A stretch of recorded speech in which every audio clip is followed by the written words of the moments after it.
Didn't he die? I saw that in National Treasure.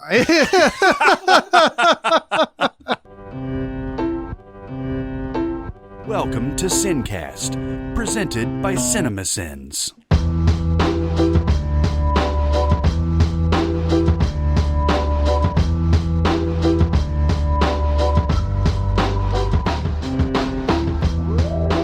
This episode of the SinCast is brought to you by Naturebox. Start snacking healthy with Naturebox. Go to naturebox.com/SinCast for 50% off of your first order.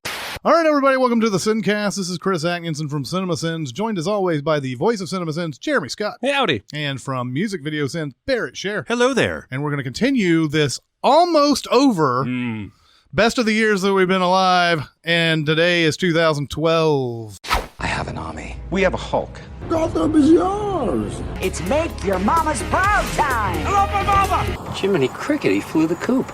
Bin Laden is there, and you're gonna kill him for me. I volunteer as tribute. This is the end. Oh yeah, had.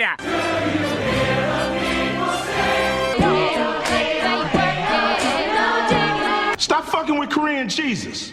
He ain't got time for your problems. He busy with Korean shit. Great movie. Oh, wait. Yeah. Yeah. Right off the bat, what stands out to me about 2012 is the Avengers. Yeah. That was it. That movie made over $600 million domestically. And sort of, I think really officially ushered in this comic book thing that had been going on for years. Yeah. Now it's after the Avengers and it's, 600 million and everything. It's here to stay forever. Like it's going to be through at least 2020. We're going to keep seeing these big May releases. Yep. And usually it's going to be Marvel. The Avengers is an interesting case for me because it was a movie that I wasn't responding very well to. And then the ending was so good. Yeah. I felt like a lot of people were like that, though, until the ending. And the ending with the Hulk and smashing Tom Hiddleston around and all sort of stuff. Yeah. Like, that's where it got so much fun for a lot of people and sort of forgot all the nonsense that happened before it and everything. I'm probably wrong. They probably enjoyed it all the way through. But for me, I just didn't like it up until that I think a lot of people would say the first hour is not as engaging as the last hour. Mm-hmm. And I would certainly say that. And I would put that first hour, if that last hour hadn't been so just flamboyantly fun, I'd probably put this movie up there with, Age of Ultron and, Civil War and Winter Soldier, the movies that most fans like more than me. But man, Joss Whedon really hit it out of the park here in terms of, like, for the first time we get a huge scale multi-hero battle. Of course, we've got completely throwaway villains here in these alien things, but Loki is fantastic.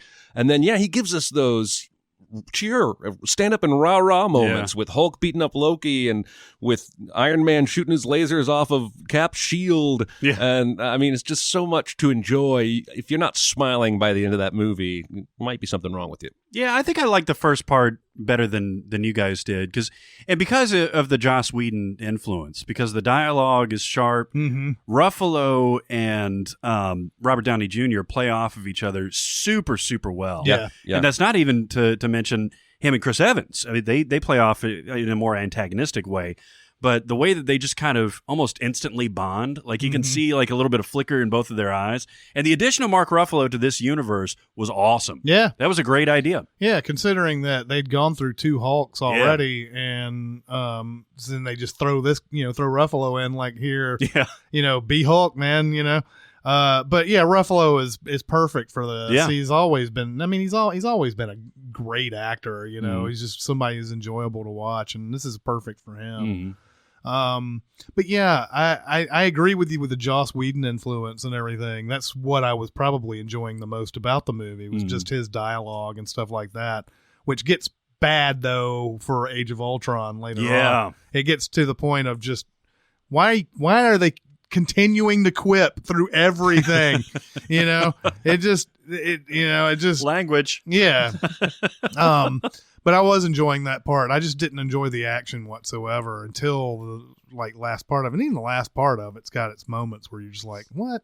I still to this day, Scarlett Johansson cocking that gun is one of the most ridiculous things I've ever seen, especially in a big, hero shot and everything. What are you going to do with that fucking thing? Well, yeah, exactly. At least Jeremy Renner has cool arrows that can do other things. Mm-hmm. It's not just like a 9mm bullet. Yeah. It's going to do what it's going to do, Yeah. Well, though she does later on start getting, lightsaber widgets and other toys because maybe they realized it was a little stupid to whip out those guns. Yeah. Yeah. Well, I mean, that was the shot that got everybody on board, right? They look at them all in that one shot, but then there's that really conspicuous gun cocking.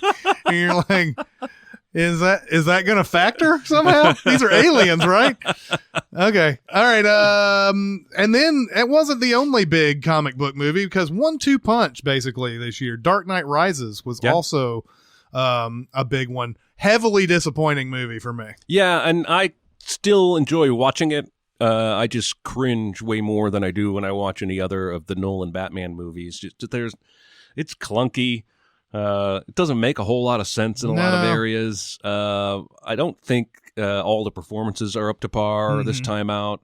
But there are moments that fight with Bane where Bane beats his ass and breaks his back. Yeah. And of course I read that whole comic series where Bane, the character, breaks Batman's back. And it's a lot more interesting that way than it is in this. Because here he's mostly a brute and isn't really given as much credit for his intelligence as the comic book version of Bane had. But anyway, I love that fight. There are moments to really, really enjoy, but it's just kind of one big mess. Yeah, Tom Hardy's great again. His characterization of Bane is the best part of the movie. Mm-hmm. And there were some things I was worried about when they showed that big 4-minute thing before Mission Impossible Ghost Protocol. Yeah. That I was like, okay, well, I can't understand him at all. Of course, they addressed that immediately. Yeah. So we're going to clean up his dialogue a little bit, even though still you can't hear everything he says or anything. But, that's just an interesting voice and everything. It's a unique character. I really liked it. But movie itself, man, we talked about this earlier. They were going to probably bring Joker back into this thing if it wasn't for Heath Ledger. And so scrambling and trying to get this movie done on a certain time and everything is like, why couldn't you just have given it a year or two? Does the comic book series, does that have a return of the Joker? Well, the Joker's returned plenty of times, and this is just a loose adaptation of the Bane. Oh, okay. In the comics, it's a much different story, but he does drop him over his knee and break his back like he does in Dark Knight Rises, which is just an homage to that. One of the surprising things about this movie was Anne Hathaway's character being one of my favorite parts of it.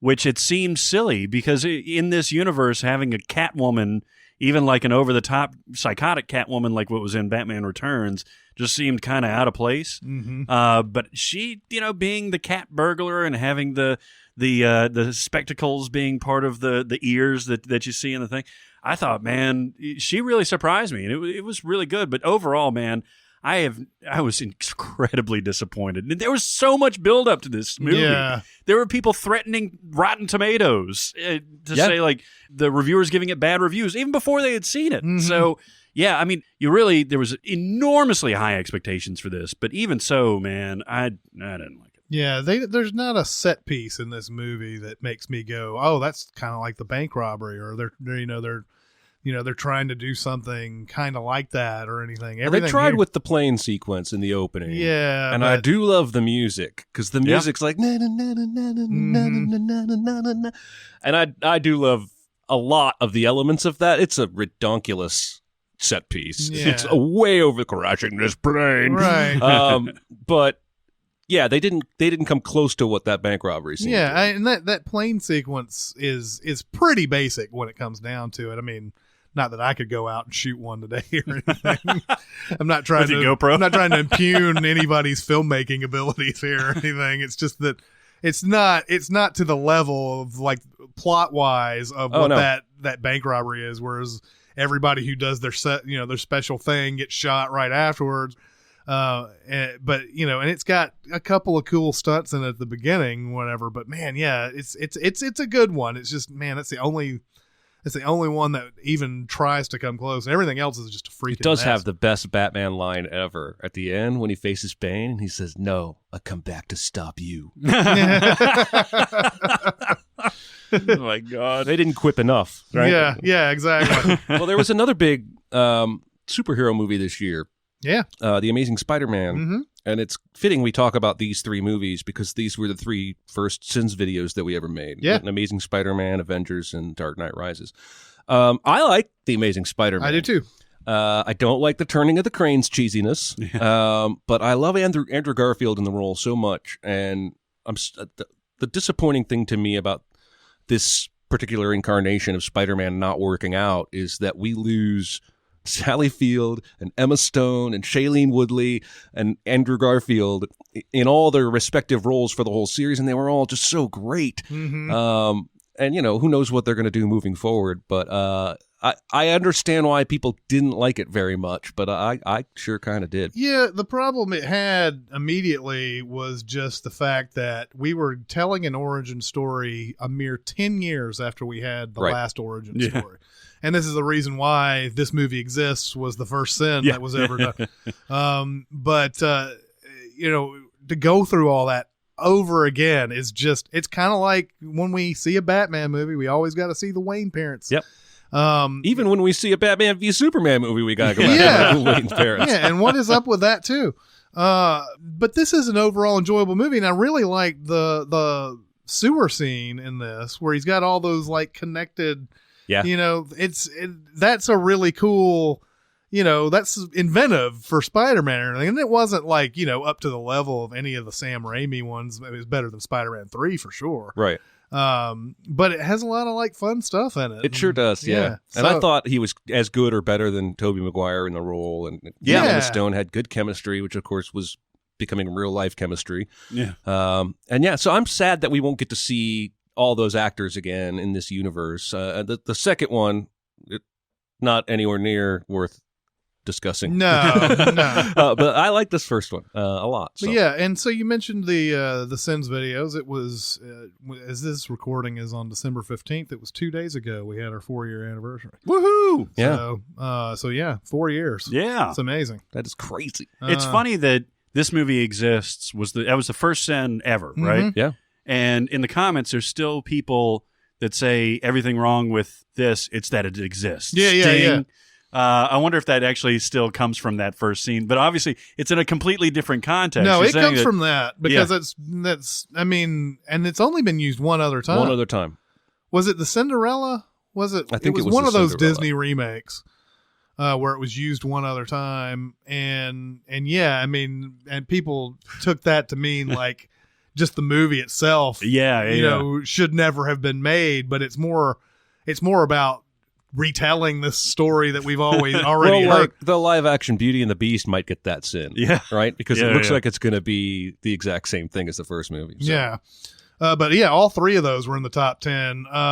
Also coming out, The Hunger Games. Oh, yeah. Which was the first and best Hunger Games. It all went downhill from there. I really liked the first one. Yeah, I did too. And I hadn't read the book, still haven't, and they lose me pretty quick into the second one, but I enjoyed the first one a lot. The Hunger Games has a problem that I feel like stuff like Hancock, and I'm gonna get to this point in a minute. Hancock, and there's another movie I'm thinking of. Oh, like Fantastic Four, where like Fantastic Four, we're watching a bunch of people who don't want their abilities, which is not fun at all. And then like in Hancock, it's like, oh, he's drunk, and that's what we want him to stay as, but his character has to grow in the movie. We never want to see him not be a drunk or whatever. Hunger Games, we never want to see them get to win against evil, do we? We want to see them fight against each other all the time, right? Am I alone? I don't know. Are you saying we the film viewer or we the people of Pan Am? We the film viewer don't ever want them to, the reason why the Hunger Games is fun is because it appeals to our like negative side on that. We want to see them kill each other. That's the reason why it's called The Hunger Games. That's why there's people who read the books in the first place. I think you're just a sick bastard because I think So you watched Hunger Games going, I hope nobody dies in this. I watched it thinking that, knowing that people were going to die. You watched it saying, I hope Rue dies. Yeah, definitely. Especially Haru. She was worthless. The whole point is to work up to taking down this autocratic system. It makes it terrible. I agree with you. That's why we don't want to see that happen. Yeah. Well, you're kind of discussing the moonlighting Ross and Rachel problem, right? Is that, you know, the natural outcome is for Ross and Rachel to get together. But once we do that, we lose all the tension and therefore all the comedy. So Friends very wisely kept them apart for the most part all the way through its run. It's the same kind of problem, I think. When it becomes about revolution, it becomes like any other bullshit fucking revolution It's movie. Red Dawn, basically. And that's why we want to see the games of the Hunger Games. And I know that there's a lot of people who probably don't understand it. I had two confused looks in this room right now. But we don't, to me, when I'm watching something called Hunger Games, I want to see people surviving out in the jungle. Yeah, that's true. They're surviving on their wits and their intelligence, smarts, and all. And I'm saying a bunch of things that are the same thing. And the sponsors and all that stuff. Yeah, the sponsors and their ability to, you know, kill other people. I mean, yeah, they don't want to do it, but that's part of the appeal of it. Yeah. Is that you're right. It would be boring if the movie opened with them all going, "We refuse to fight." Yeah, we actually want to see the games. That's the point, right? Yeah. So that's the thing that's always been upsetting to me.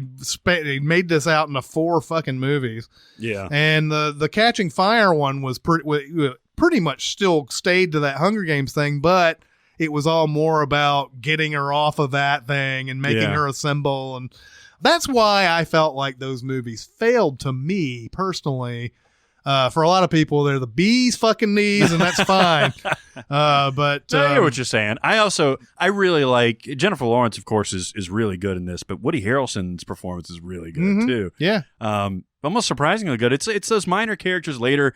Philip Seymour Hoffman's turn, and Lenny Kravitz actually is good in this too, and Donald Sutherland is creepy as hell. Of course, we pointed out how bad Lenny Kravitz was in this video. Well, and he's just playing Lenny Kravitz. Yeah, he's playing Lenny Kravitz. He's a costume designer and rock star and all that stuff. Yeah.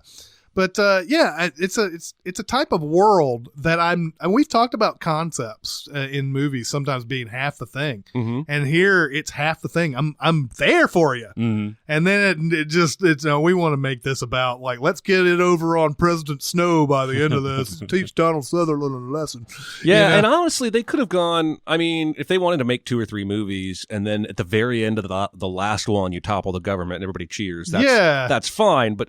The problem here, both from the book and the movie standpoint, is they want to keep focusing on the main character that you love, and from the movie standpoint, they have to get Jennifer Lawrence back. So even though the natural story to tell might be 7 years later when they do another Hunger Games, they can't squeeze enough of the characters from the first one into that, so they have to come up with a reason to make revolution. I'll tell you, it's like The Running Man. The Running Man is an hour and a half long. They put him in an arena and he fights in the arena and he wins, and that's the movie. They didn't split it into 2 parts. No, they didn't. The Running Man Part 1. That's right. They didn't even think about that back in 1987. But like that's what I want to see, and I want to see something I want to see inventive traps and stuff like they're like going. All right, how do we kill these people? Well, you know, let's throw this stuff out there. And there was a lot of stuff that I just didn't even understand. Like at the end, there's just like random dogs or something that people who read the book said, "Oh, well, those are the past the losers or whatever." Like, yeah, they didn't say that in the movie anywhere. The past losers? Yeah, like the people who had gotten killed in the arena became these mechanical dog things. Or whatever. Really? Yeah, that's crazy. That's insane. Like that's what kooky. That's how they got them back into the game, is just making a mechanical dog. Wow. And in the movie they just show up and you're like, oh yeah, the fuck is that? I don't know what that is. What else, guys? Well, we'll switch gears quite a bit here. Let's do it. I want to talk about The Master. Yeah. I knew you would. Yes. We talk a lot about Paul Thomas Anderson and how brilliant he is up until this point. He really hasn't missed up to this point. And really, you can make an argument that he's never missed. Right. And I know a lot of people don't like this nearly as much as I do, but Man, talk about a concept, a big, heavy concept of a somewhat Scientology type pseudo religion, and with insanely good and intense performances from Philip Seymour Hoffman, but also Joaquin Phoenix and Amy Adams. I am so fucking there. It's unreal. Yeah. And this movie delivered not only that, but you get to see it in the movie theaters on that 65 millimeter print and all that. It was gorgeous and it was perfectly paced. The performances were on point. Oh, I love this movie. It's one of those movies you can just sort of dive into, and you will never. I think I could watch this 5 more times and still not completely get everything that he's going for here, because Joaquin Phoenix's character is very hard to put your finger on. Yes. And he's kind of like what Vince Vaughn's talking about in Swingers. He's like, I want you to be like the guy in the Rated R movie. Guy we're not too sure about yet. You know? And he's like that. And there's that scene where he's, you know, they're riding the motorcycles and he just keeps riding. Yep. Philip Seymour Hoffman's like, well, he's coming back sometime, I guess. Yeah, he's not coming back. Oh, Jesus. The way they play off of each other. I've talked about that scene where he does the auditing or clearing session, and there's those intense close-up shots. In fact, it's an unbroken shot for a long time on Joaquin Phoenix's character, where he's just he can't blink, and he's got to answer these rapid-fire questions and everything. And it is so amazing. But then you get the ending scene of where Philip Seymour Hoffman is saying that, you know, either he's all in or all out.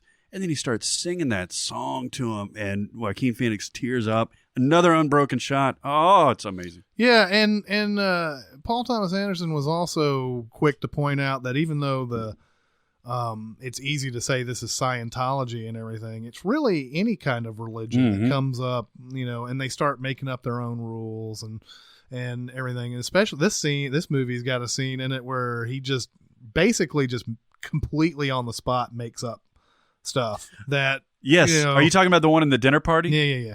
That is an amazing scene. You know what I'm talking about? Because they've he's dazzling these people, and that's where the skeptic comes in, and he's like, "How is that different from hypnosis?" and that kind of thing. Yeah. But what you can see, that's why he's such a great actor, is that you can see tiny little cracks in his story because he's so eloquent and he's so Johnny on the spot about, like, you know, here's my philosophy and here's where going back in time and all this stuff. But he plays it so there's millisecond pauses where you can see his brain making it up as he goes along. And oh, Jesus. Yeah. I'm saying a lot. I need to give this movie another shot. It's not a movie that you're going to watch like, oh, this is going to be exhilarating. You're not watching this to be exhilarated, but you are watching it to watch just it. I feel like a lot of times life is like this, where you just can't figure out people. And this is what this whole thing is you can't figure them out. There's very complex things in play here. And it's a movie that I'm going to continue to watch and find new meanings out of all the time. It's one of those type of movies. It's an epic. I mean, it's where Paul Thomas Anderson probably shoots as high as he's ever shot. And I think he nailed it. Yeah, I do too. And I mean, I'm sure there's a pretty good argument that he didn't too. I mean, if you don't like it, there's probably some good that's what kind of movie this is. Yeah. If you don't like it, there's probably a really good argument as to why you didn't like it too. Well, I saw it once and didn't like it. And I'm starting to wonder if I was just in a weird place with my own religious upbringing when I saw this movie. It could be, but it could also be it'll tap into all that stuff, definitely. But it also could be that you genuinely didn't like it. I mean, it's not that. I mean, I think that it's one of those type of movies, right? It doesn't ask to be liked in any way. Like it's very like, this is what this movie is. You can like it or not, you know, basically. I mean, it's definitely not pop entertainment. No, definitely not. You know, it's art. Yeah. It is artistic. Right. Okay. Well, we had quite a few animated hits here. Brave was the top one of the year. Yeah. And this was the first time they did something original that I didn't like, Pixar. Yep. And it to me, it was mainly just because of two things.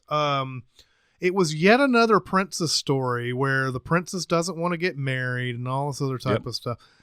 which is, I mean, that's fine. Keep it that way, though. Yeah. It then segues into this Mother Bear type, and they already had come out with Brother Bear, which was the exact same deal. Basically. It was the exact same movie. Yeah. And they made it again, essentially, in this Pixar movie. And I say, if you're going to make your heroine a, independent type of, like, I'm not going to get married just because my parents say so and all that, make her be the adventurer, not this whole, like, let's make it about, see if I can get my mom to like me again, or,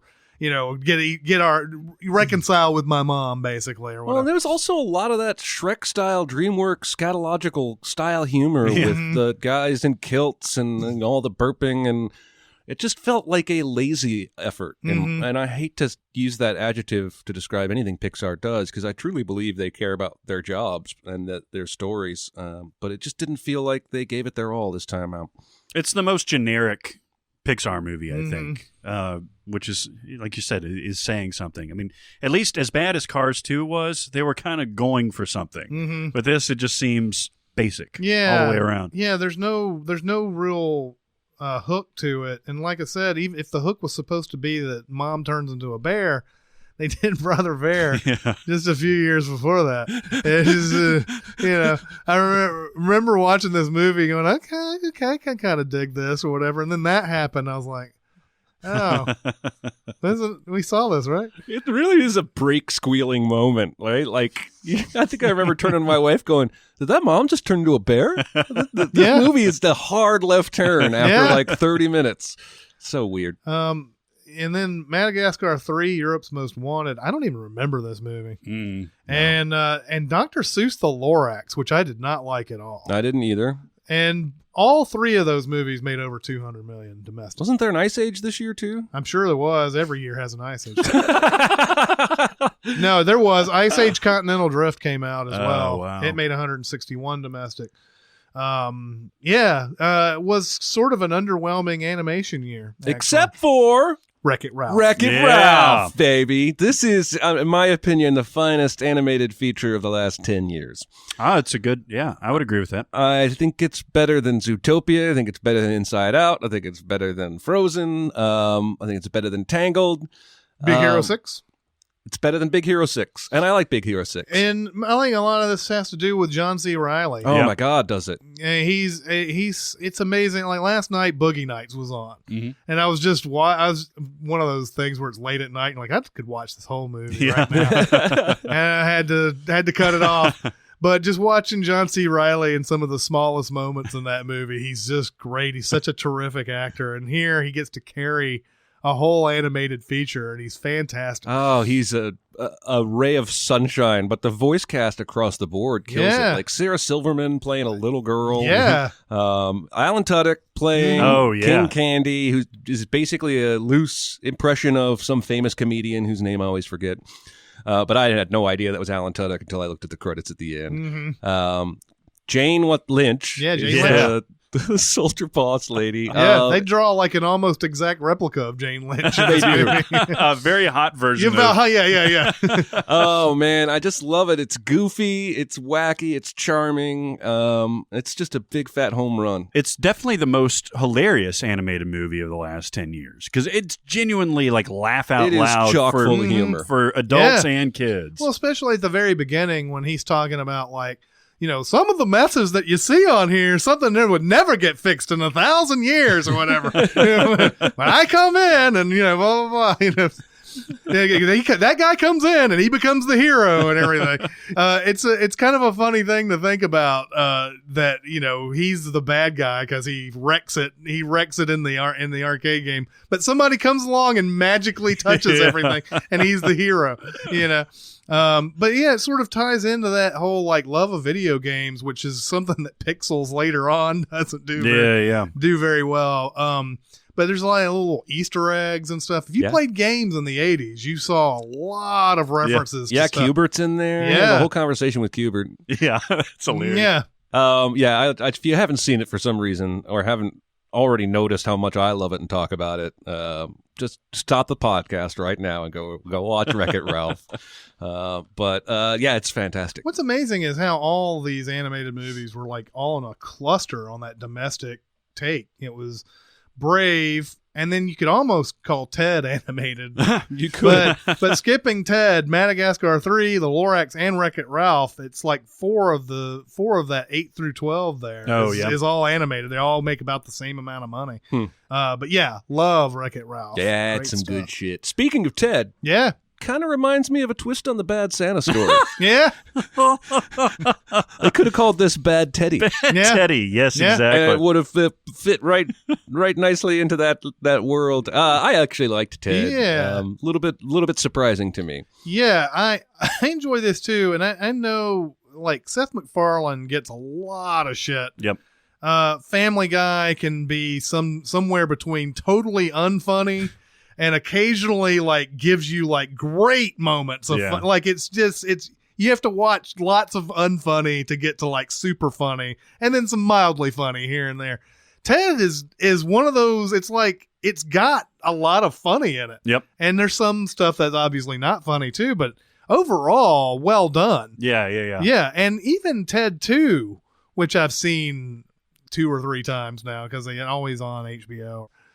Ted 2, which didn't do anything, is actually got some moments in it. That movie's not nearly as funny as the first one, but it's got moments in it. But yeah, this first one, I really enjoyed it. I like seeing Mark Wahlberg play a slacker. Mm-hmm. Like, I think he did that. He pulled that off pretty well, even though like he's this ultra fit. Usually he's always he's the lone gunman or something like that. Yeah, you know? he's uptight and just no humor at all. Yeah. Even in The Departed, where he's got some of the funniest lines, he's not really a funny guy, you know. But in here, he's just kind of like letting it play. Another comedy that surprised me with how much I enjoyed it was 21 Jump Street. Yeah. Yes. Which, I didn't feel like it needed to be made when they announced it. I used to love me some 21 Jump Street, the TV show. Like, I was obsessed. And the pairing of actors, it just felt like one of those that was going to fall flat. Yeah. And so I didn't even see it until it came out on like HBO or something, and I laughed my ass off. Yeah, you when you see Channing Tatum in this, and he's been known for really only one thing, Step Up and G.I. Joe, Rise of the Cobra. Yeah, G.I. Joe, Magic Mike and all that. It's like, and then you see some parts in there where they really let him shine. It's great. You would never have thought that. I just love the whole thing with the chalkboard and everything. Yeah. And he's like, "Fuck you, science." That scene, you talk about physical comedy, but that scene where they're fingering each other's mouths to make them throw up just kills me every time for whatever reason. Yeah. It's like, it's not working. They just stick each other. Yeah. It's awful. And we had another Brie Larson appearance in this before she had really sort of took off and everything. She's good in this as well. But yeah, a lot of times you do an adaptation of a TV show or whatever, and they've gone this route before. They did it with Brady Bunch. They did it with Beverly Hillbillies. They do this stuff where they're like Bewitched. Yeah, they do it where it's like, oh, we kind of have this knowing nod to the original series. It's not going to be the original series. It's more satirical than anything, and that's what this is. It's more about being aware of themselves, especially 22 Jump Street. They're very aware. Well, and I think that's Lord and Miller, right? That did this, and then later Lego movie. Yeah. Where it's very clear that they had like an appreciation of the original product, but they, can turn it on its head enough to where it's super entertaining. I love those guys. Yeah. So yeah, those are great. One of the big prestige pictures that came out this year is Django Unchained. Mm-hmm. Django. This is probably, I like Django. I like this movie a lot. It's very low on the Tarantino totem pole for me. Me too. I don't like this nearly as much as any of his other movies. I think it's somewhere in the middle for me. Mm-hmm. Even more than normal, it's excessive on all levels. It's a little too long. It's a little too violent. There's a little too much N-word. There's a little too much blood. But I'm there. I enjoy pretty much the whole ride. Mm-hmm. And it's always interesting to see somebody like Leo do such a terrible person role where he's just an evil bastard. Yeah. And he usually would turn that kind of thing down. And I think the music is fantastic in this movie. But I like it more than you, but it's not. It's in the middle. It's not shining out above the rest of his body of work. Yeah, you can see where he's going here. Like he's going for the blaxploitation / Western feel and everything, and all that contains the ultra violence and the language and things like that. I just think he dials it up to 12, and that is too much for me. 11 would have done good. Yeah, 11 would have been fine. I could have one of the worst cameos I think of all time is when he inserts himself into this movie with that hideous Australian accent. I'm not a big fan of Jonah Hill's cameo either. Yeah. I like that scene. It's very funny, but it just seems shockingly unnecessary to have him. But you're right. It's always bad when Tarantino's acting in his own movies. Yeah. Do you really think Pulp Fiction wouldn't be better with somebody else playing that role? It would definitely be better. It would definitely be better. Christoph Waltz won his second Oscar for this. Yeah, and he was great. He's great. He's basically, this is not much of a step away from Hans Inglourious Landa. Basterds. But yeah, kind of like sort of pulled a Hilary Swank or a Kevin Spacey there, where it was like a couple of years after he won one, he came out with another one, just won the Oscar, right? It's a lot of people. It takes Al Pacino 20 years to win one, but Christoph Waltz won 2 in 4 years. I'm not a big fan of this. Sort of along that same era, Lincoln came out. Yeah. You don't like Lincoln though, do you? No, because I do. Here's the deal. Like a lot of biopics, I think the lead performer is outstanding. I love the way he tells stories in this movie to lower the guards of the people around him and gain their trust. The movie doesn't move me very much, and that ending where they go to his being shot is so tacked on. Yeah. The whole rest of the goddamn movie is about the other stuff, not that. And it just feels unnecessary. Oh, yeah, he died famously. We can't do a movie about him without including that. Right, yeah, because there'll be people at the end going, wait a minute. Yeah. You left out the biggest part. Didn't he die? I saw that in National Treasure. I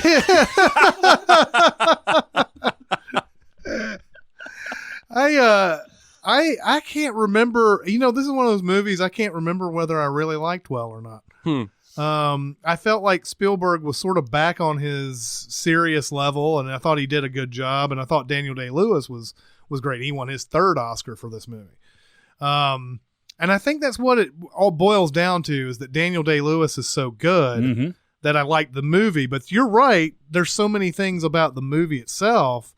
But I do enjoy the sort of the, how the senators are all trying to decide whether or not they're going to vote for this and the politics involved and everything. I think that's a really good part of this movie. But yeah, like the tacked on ending, there's a lot of I didn't really like Sally Field in this movie. Oh, you didn't? And she got nominated for an Oscar for this. And I didn't really like all the Mary Todd Lincoln and his son and all that other type of. The movie also suggests that you just buy whatever you want.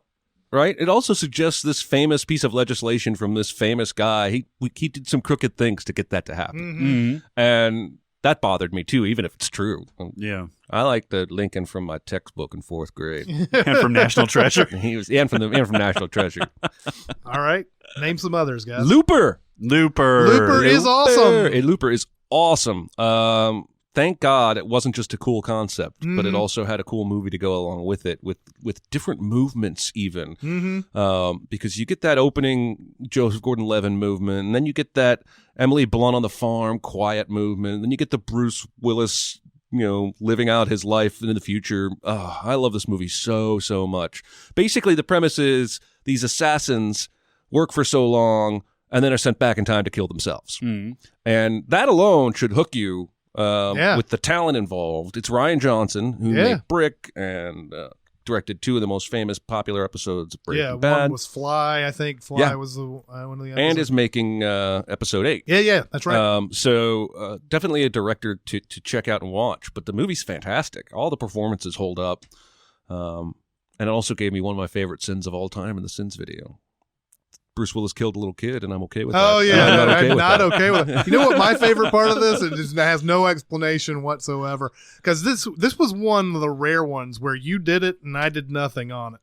But there's a part in there, and it's especially because it's just the way how fast the video is going and everything. You're like, why is this? Why is that? And why is there gold in the road?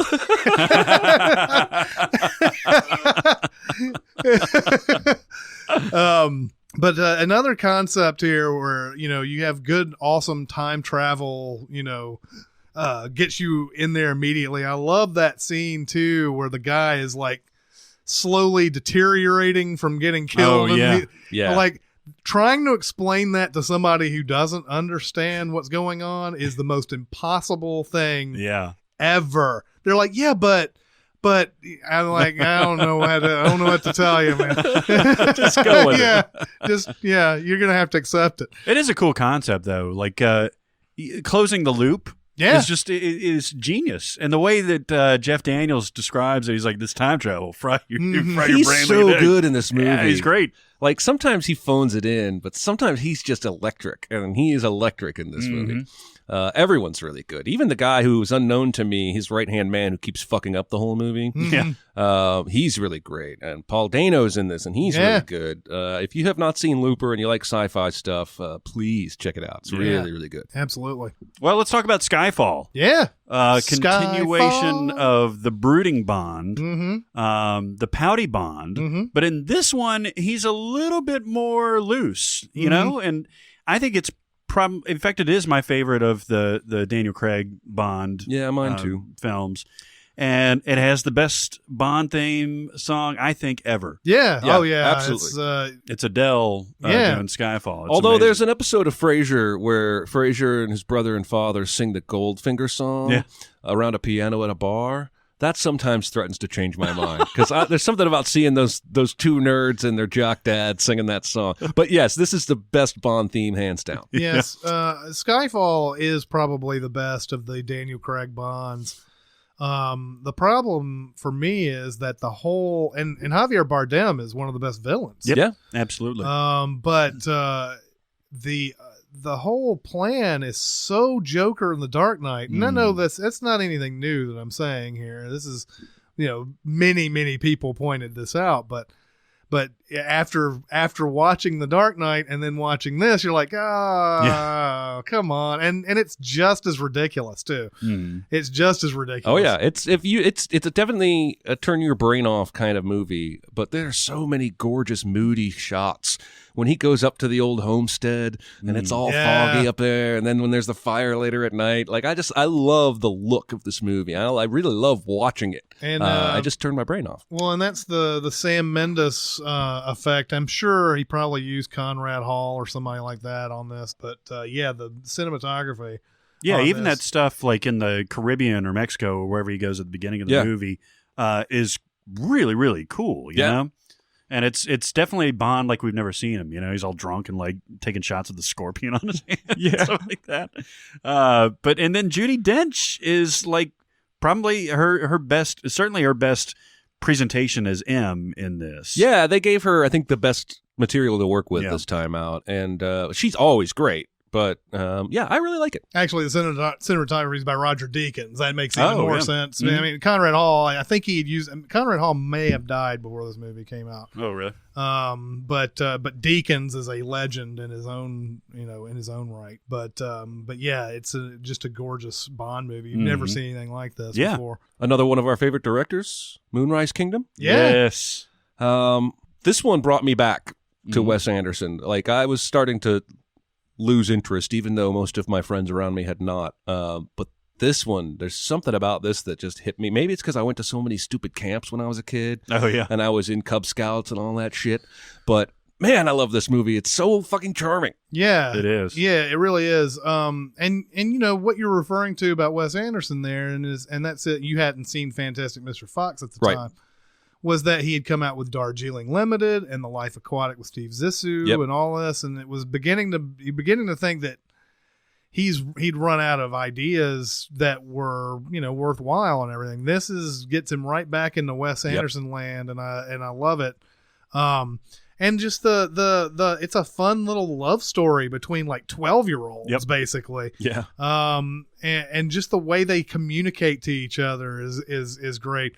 I do love that scene too where his dog gets shot and he goes and he's like sitting there looking at the dog who's dead and everything. She's like, was he a good dog? And he goes, who's to say? He didn't deserve to die. Completely straight face. Like he's a grizzled police detective or something. Yeah. We got 1 million people in this, though. Edward Norton, Bruce Willis, Harvey Keitel, Jason Schwartzman makes a brief appearance. And it's just Tilda Swinton, and Frances McDormand, of course, and Bill Murray. It's an enormous cast, which is funny. Bob Balaban is in it too. It's funny because it's set on this very small island where we're not even sure exactly where it is, but it's weird because the movie starts out very Wes Anderson-y. Like everything's centered, everything's cutesy. You go through the house and all that stuff, and you just kind of get used to. You're like, all right, well, we're going to see another one of these fucking movies, and then eventually it finally gets to the kids part, and that's where it just takes the hell off. Man, it's unlike any like kids centric movie that I think I've ever seen. And it gets a tiny bit creepy. It does at some point because we are dealing with 12-year-olds. Right. You know, but I was having this conversation with my wife. It is creepy to watch because we know they're 12. Yeah. And we're watching. Mm-hmm. But everything they do and say is perfectly natural for their scenario. Yep. It makes sense that she would say, well, we're going to get married. We should kiss now. Mm-hmm. Like things like that. Yeah. It all makes perfect sense. So it's hard for me to fault the movie for showing us that when it really is kind of true to life. If you're in the movie, then that you just zoom right past it. It's great. But if you kind of take yourself out for a second, like, hey, there's a moment where you check yourself. Should I be watching this? But like what Jeremy, it is not anything. It's nothing bad. It's just that it's sort of adult situations. But the main kid in this is he's such a different dude, man. That's a memorable character. Yes, he is. What a unique character. He doesn't give a fuck, man. Exactly. he's very confident for a guy who is not very well liked. Well, because the kids hate him, but the adults love him. Like, Bruce Willis falls in love with him. Edward Norton's character is really taken with him and everything. And like you as a viewer are almost immediately like he barges into that dressing room where his future girlfriend is, and he's just starts talking to her. He's like, "What kind of bird are you?" But what a great movie. Also, let's see. We'll talk about a bad movie real quick. We don't have to talk about it long because I'm pretty sure we've talked about it. The Hobbit: An Unexpected Journey started a forced trilogy down our throats and Peter Jackson famously didn't want to do The Hobbit, and it was going to be Guillermo del Toro that was going to do it till he backed out. So Peter Jackson came in and did it, and he can tell the whole I don't want to do this all the way through it. The effects have become, to this point, they've become as cold as possible. There's no Gollum in this. There's no and he uses. Well, there is a Gollum scene in this. There's no character we point to that we're saying, oh, that's as good as Gollum. No, okay, you're right. And I believe he used a ton of extras in the first one because you had a lot of people in actual orc makeup and stuff like that in the Lord of the Rings trilogy. And here it was like, well, let's just go ahead and dial it up on the computer. Nobody's going to give a shit. And of course, these movies all made their money. I mean, they did. The only thing to praise in the entire trilogy is in this movie, and it's that scene where he basically gets the ring in Gollum's lair. Fantastic work by Andy Serkis yet again. But that's the only part I liked, and I can find that on YouTube without having to watch the whole movie. So just the opposite of what the first trilogy was. Martin Freeman in general is just great to watch, and he's if he wasn't in this, we're talking about really bad. I mean, like he's enjoyable enough that it was just tolerable enough to watch. But yeah, I mean, soulless money grabs is what those movies were. Yeah, and also it had no soul and it was just a money grab. There's also that. This is a complete hypothetical, but do you think if they had just done it in one movie that it would have worked? Yep. Yes, because that is a short-ass book. Yeah. It would have. They would have been able to concentrate on just making that and not having to cut it into 3. And really, seriously, by the time it gets to the third movie, there's so many things that just don't jibe anymore. Yeah. Like it just. I mean, there's a whole thing with these sandworms. They're like, oh, we're going to put these sandworms in here. The sandworms are going to be something we need to worry about. And then they're just out of the movie. Yeah. They're just gone. They don't matter anymore. They're like, here they are. They're in the battle. Gone. But yeah, I wish they had made it one movie, made it a good 3-hour movie and send us off with that. Okay, so getting into some of the prestige pictures here. Argo won Best Picture. Go fuck yourself. Yeah, Argo, go fuck yourself. John Goodman and Alan Arkin are great in this. Alan Arkin get nominated, but John Goodman famously never nominated for any of his performances. Wow. That's crazy. No, maybe not famously. Maybe I didn't realize that. He's I didn't. never been nominated. That is a crime. He was good enough in this, I believe, to get nominated. I think he was great. He was good enough in Flight to get nominated. And neither of those performances got any love whatsoever, and I don't get it. Everybody loves John Goodman, and it's the guy's never even once, like Barton Fink, where he's like at his tip top, never got nominated. I feel like he could have been nominated like 3 or 4 times. But anyway, let's talk about Argo. Ben Affleck, his third feature. Yeah, and won Best Picture. Yep.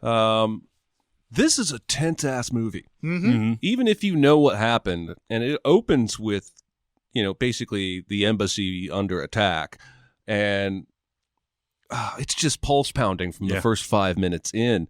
And that is, I think, its greatest achievement, is that, Affleck has shown us something different every time out. With Gone Baby Gone, it was drama and mystery. With The Town, it was action and heisty stuff. And with this one, it's more about tension. And that's really hard to do well. Yeah. And I think the movie gets more flack than it should. This is another one of those that I think a lot of people don't think should have won Best Picture or only won by default because there wasn't any clear frontrunner.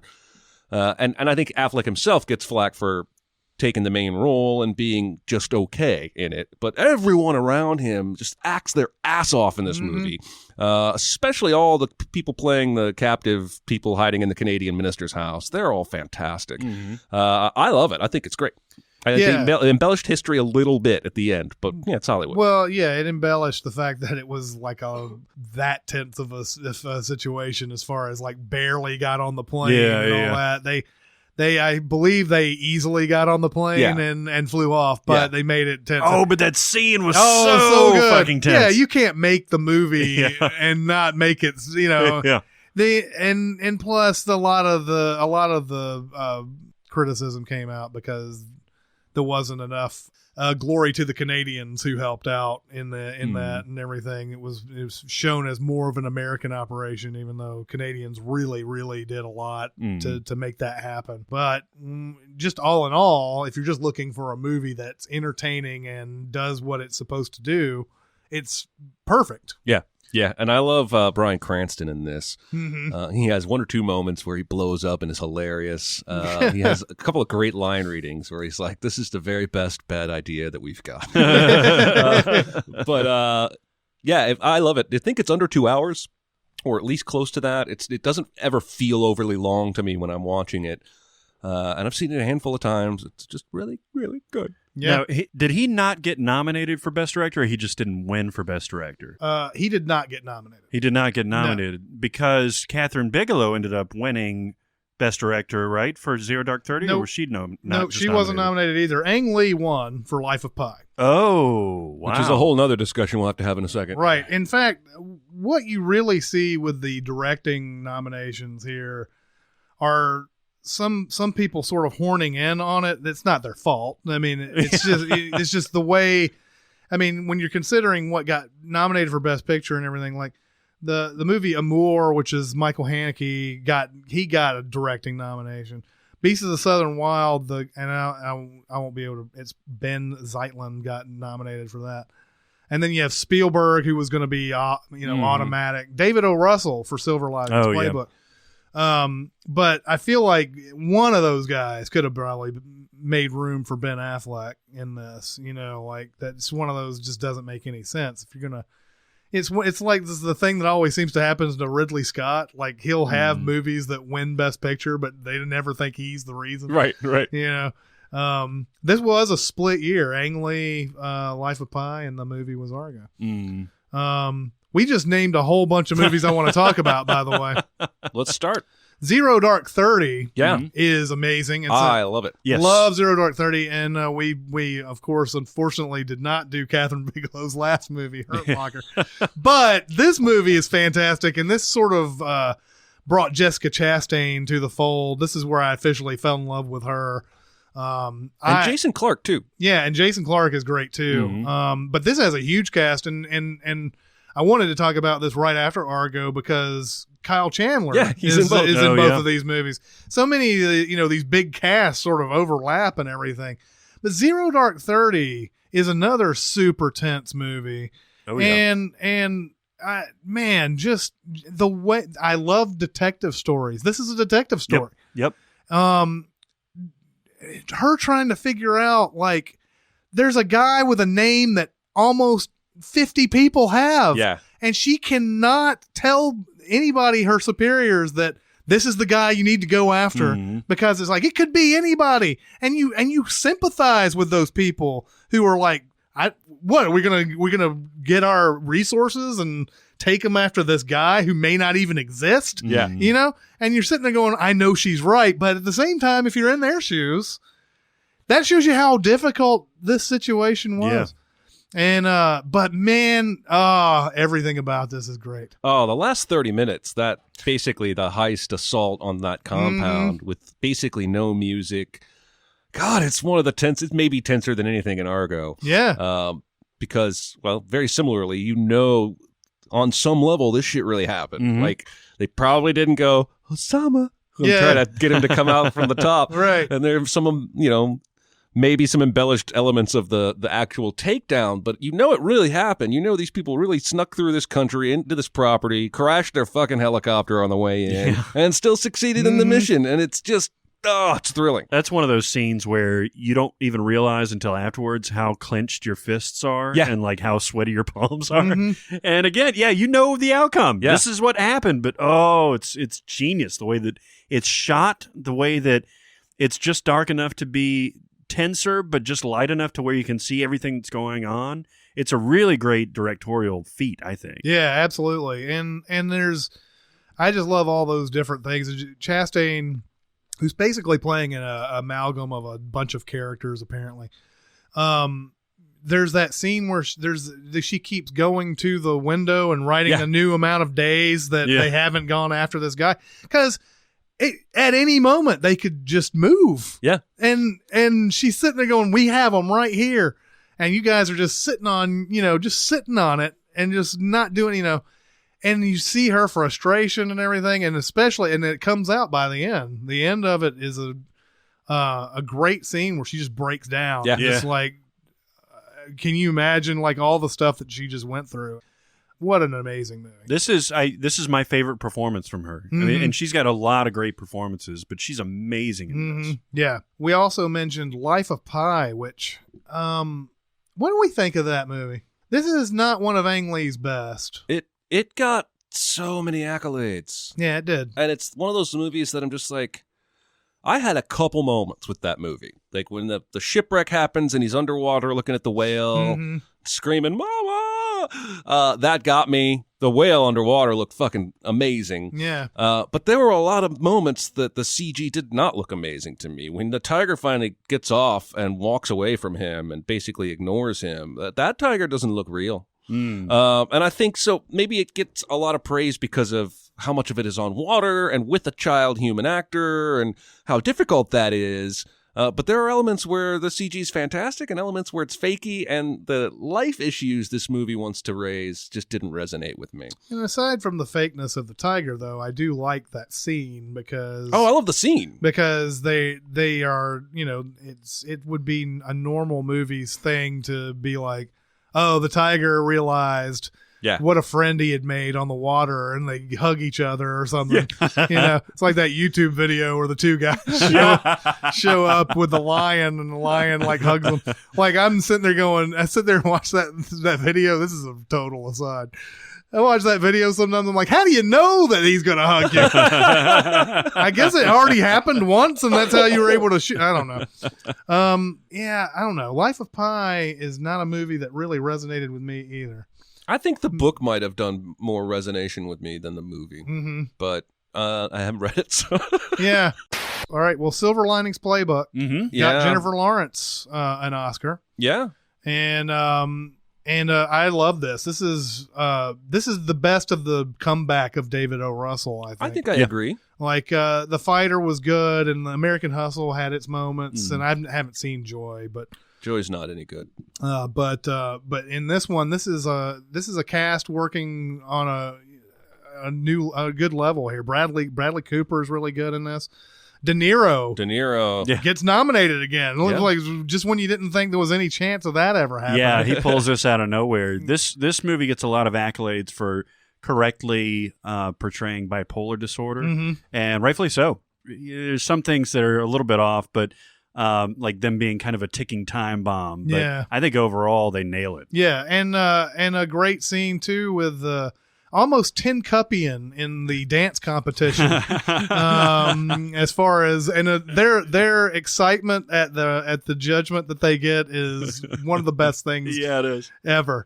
Love that movie. Should I start going down the line? Before you do that, can we talk about how much we hate Prometheus? Oh, sure. Well, yeah, we can. Prometheus, the reason I hate Prometheus is that it does so much right. Yeah. That especially it makes at the beginning. Me angrier about the stuff it does wrong. Yep.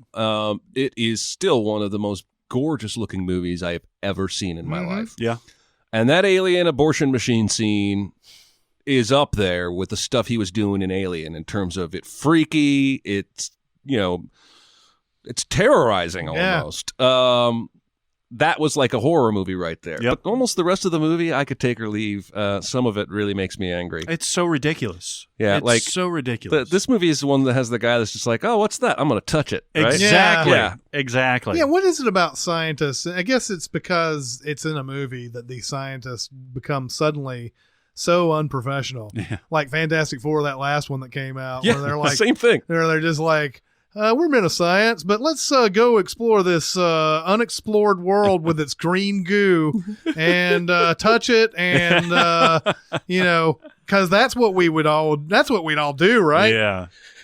You can almost understand it with the David character, the cyborg. Michael Fassbender. He's so good. He is great, but what is so disappointing about this? I mean, he's great pretty much all the way through, but they set him up so perfectly at the beginning. Mm-hmm. And it doesn't pay off. Like he's got this obsession with, is it Peter O'Toole from Lawrence of Arabia? And he's dyeing his hair and he's got all these human characteristics. Mm-hmm.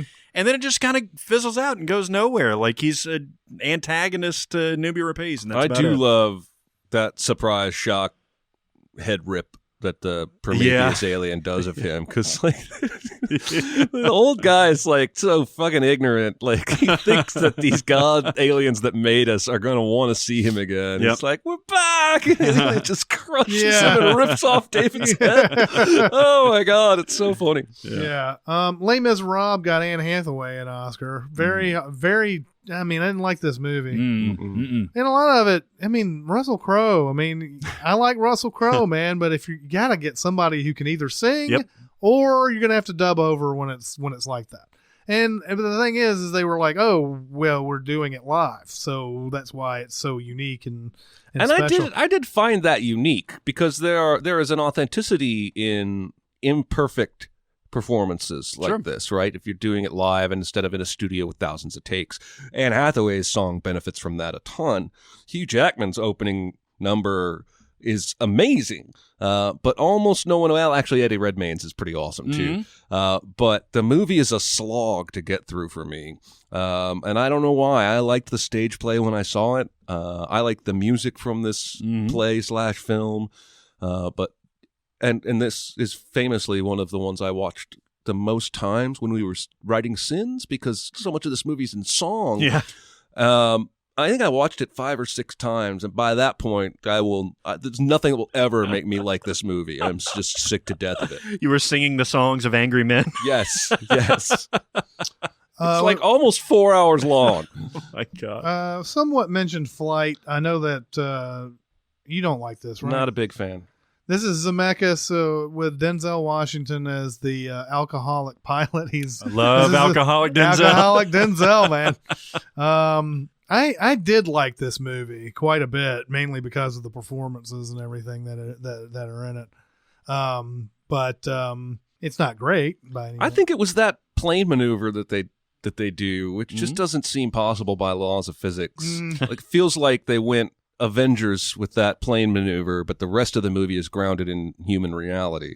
Maybe I've just seen drunk Denzel too many times. I did like the twist at the end where they were like, well, he can't testify because he's going through withdrawals. So let's give him a bunch of coke and booze, and that'll level him out to where he can go testify. But I do like how how they investigate at the end, and they sort of find all these details, that it's sort of put into question as to whether, I mean, did he do the right thing or the wrong thing, or I do like all that trial stuff at the end, because they find a lot of details you forget about, like him throwing the bottles into the trash and all that, and those little mini booze, mini bottles of booze or whatever, because you forget about that at first. You're like, oh, there's no way they'll know that he was actually drunk. Oh yeah, it was a couple of mini bottles. Jack Reacher, that was Christopher McQuarrie. He started a good working relationship with Tom Cruise. Before had written the script for Valkyrie, and then now is a director on this movie. Jack Reacher. I didn't like this movie the first time I watched it, but the second time I kind of liked it. I kind of liked it. I think I only saw it the one time, and then when we sinned it, and it just had such a shrug of a response from the movie going public when it came out. Maybe I had low expectations, so I enjoyed it. I like me some Tom Cruise. Yeah. I mean, he's so different from that book character that I don't know. I've only read a couple of those Lee Child, Jack Reacher novels. There's nothing more stark about him not being the same guy than in the scene with Oyewolo, who's the main investigator, who's at the hotel that he's staying at, and he's like, who could do that to a body and dump it out into the dumpster? And the like receptionist is like, oh yeah, it's a guy that lives at this room number right here. And he's like, what, really? Oh yeah, you'll see him. You'll know when you see him. Yeah. And it's like, it's Tom Cruise. It's a miniature version of a guy that could do that.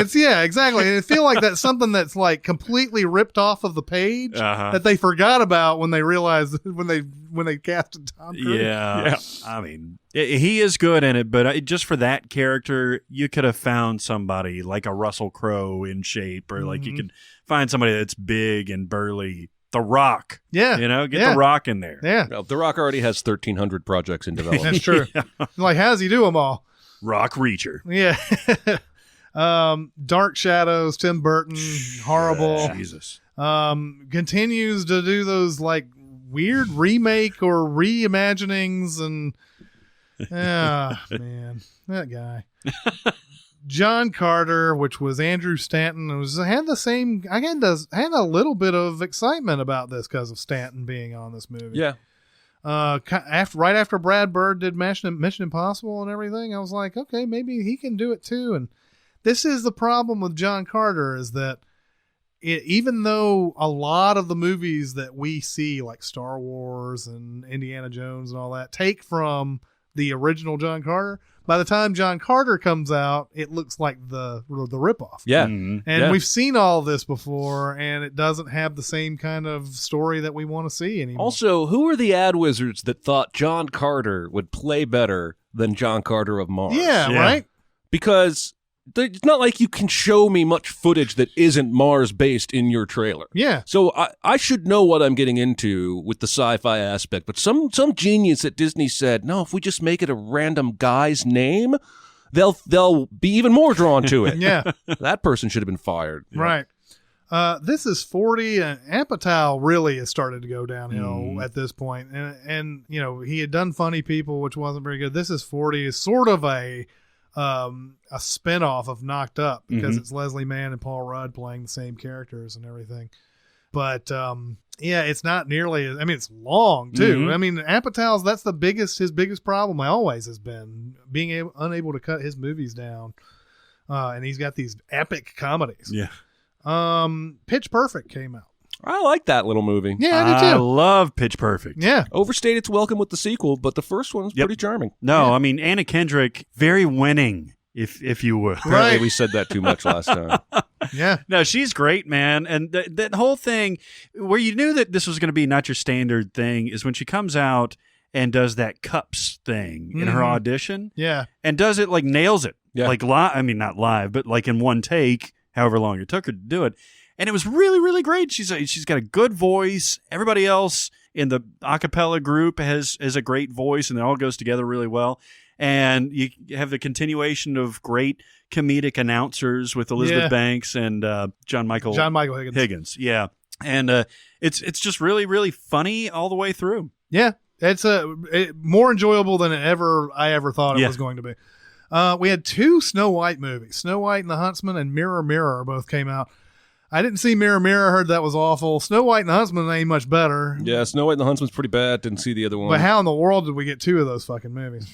Chronicle came out. We like Chronicle. Yeah. Yes. I actually was going to say 2 really good found footage movies this year, Chronicle and End of Watch. Yeah. And they both play with found footage in new ways. Chronicle, we get some filmed by hand. We get some like street security camera. We get some news chopper footage. Yeah. And it's kind of stitching together multiple sources. And End of Watch does the same kind of thing. We'll get a body cam footage in one place, but they've also written Jake Gyllenhaal's character to be, you know, a film buff who's filming everything for this documentary or whatever.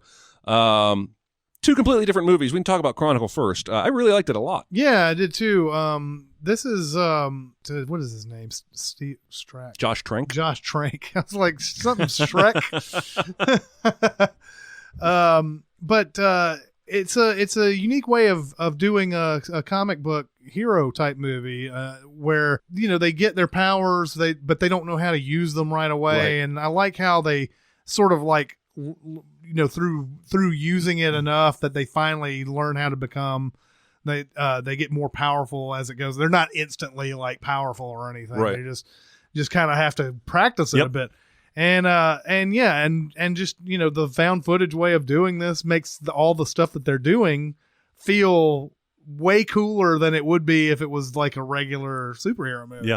Yeah. Because we're not seeing a glossy frame cinematography shot. We're seeing, you know, off-color VHS camera footage of it when it looks realer that way for some reason. And the effects are really good just on their own, but I'm sure that helps to have, you know, that sort of grainy-ish footage. I think it's a real clever way. I like found footage movies in general probably more than you guys do. This is a great use of it, I think. Mm-hmm. Yeah. And the same goes for End of Watch. Really solid. I think David Ayer's involved in this. Yeah, he is. He directed it. And Anna Kendrick again. Yep. Yeah. And Michael Pena and Jake Gyllenhaal and just a lot of copy stuff. And it's spread out over a period of time because like it shows you his first date with Anna Kendrick, and then like the next time you see them, they've been dating for weeks or months. And so really seeing little pop-in snippets of these 2 cops and their life on the beat in L.A., I thought it was fantastic. I really, really liked it. Definitely. There's another one that came out as well called Project X, which was weirdly, I don't know why they named it this. It's not a remake of the Project X from the 80s. Yeah, this is a party movie. It's a party movie. Right? Yeah. And it's not very good. Yeah. It's more, you know, it's trying to be like, I guess, a modern day type of Animal House type of movie. Can't hardly wait type of thing. Yeah, Can't Hardly Wait or whatever. But yeah, that one wasn't very good. And I keep running into movies that I don't know if I even want to mention. How about Perks of Being a Wallflower? I never saw it. And we did talk about that when Jonathan was here. Yeah. I love Perks of Being a Wallflower. It's so great. Great movie. This is Emma Watson's real breakout post Harry Potter, and she nails it. I mean, the American accent every once in a while, but like, but in general, it's really, really good. Ezra Miller, Logan Lerman, like I think are really all those three work really well together. All of my experience with Logan Lerman to this point had been Percy Jackson. Mm-hmm. Oh yeah, and so I guess kind of the same way with Emma Watson. I really only knew her from Harry Potter and everything. So it was really fun to see these guys actually doing acting that's not a character they played like over and over, but. And then Ezra Miller, man, that guy is amazing. He's hilarious. Yeah, he is. Is that the guy that's playing the Flash? Uh-huh. Yeah. All right. And it's just a really good movie. A good coming of age movie, one that we could probably have talked about. Absolutely. Yeah, I mean it's a great teen comedy, but really grounded in reality. And I think actually Laurent, when he was on, was saying that it's got one of the best representations of an anxiety attack, which it definitely does. Mm-hmm. I mean, the way that they shoot it, the way that he plays it and everything, and the aftermath is very much on the nose. Sinister came out. I really love Sinister. This one I've seen. Yeah, you didn't like this one. I love Sinister mainly because of how freaky those 16 millimeter films are. They are freaky. There's something about that that's the reason why I feel like horror movies should be less slick in general, because when there's something about that grainy footage, and I can't put my finger on it, that really gives me that sense of dread. Mm-hmm. And especially when you're seeing families getting killed on like their snuff films. Now, hate the ending to this movie. Yep, hate the ending. Yeah, but I think this is a good horror movie, good solid horror movie. Even with Trevor. Yeah, with Trevor and everything. Trevor's he's such a rascal little bastard. He's such a rascal. How about Cabin in the Woods? Yeah. Oh my God, I love this movie. I just got to that. When I watched this, I literally thought it was my favorite movie of 2012. I don't think I would have a problem if you put that one forth. And it's a breath of fresh air because it's subverting everything about horror movies. Yep. It's also, from the House of Whedon in the sense that the guy directing this is Drew Goddard, who was on Angel and Buffy a whole bunch with Joss Whedon. But the Whedon humor is all over this thing. And one of the biggest laugh out loud moments I have ever had in any movie history is when those elevators open up and all those monsters come out at once. Because it is the perfect payoff for everything we've seen up until that point. That's the scene of this year, maybe of this decade. Yeah, it's how good it that is. Good. Yeah. But what sells it is that little ding. Yeah. But then they're just instantly in the frame. It's all carnage. Those monsters. But who really just makes this movie enjoyable is Richard Jenkins and Bradley Whitford. Yeah. Those guys are so funny playing off of each other.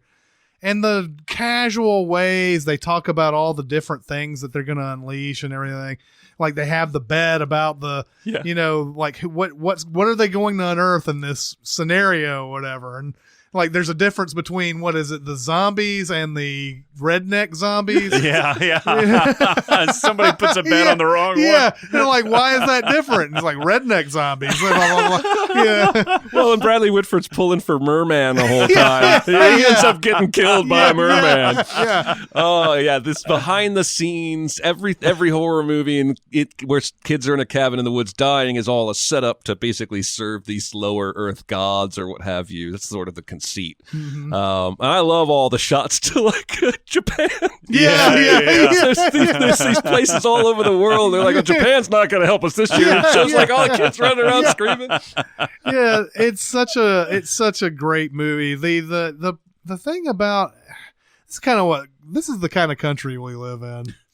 I know a lot of people who were expecting a regular ass cabin in the woods movie. They wanted a horror movie, and they were disappointed. And didn't get the humor at all. Interesting. And there were some people who didn't even know it was a comedy. They just thought it was just a bad horror movie. Wow. And it just goes to show what kind of a fucking country we live in. That's insane.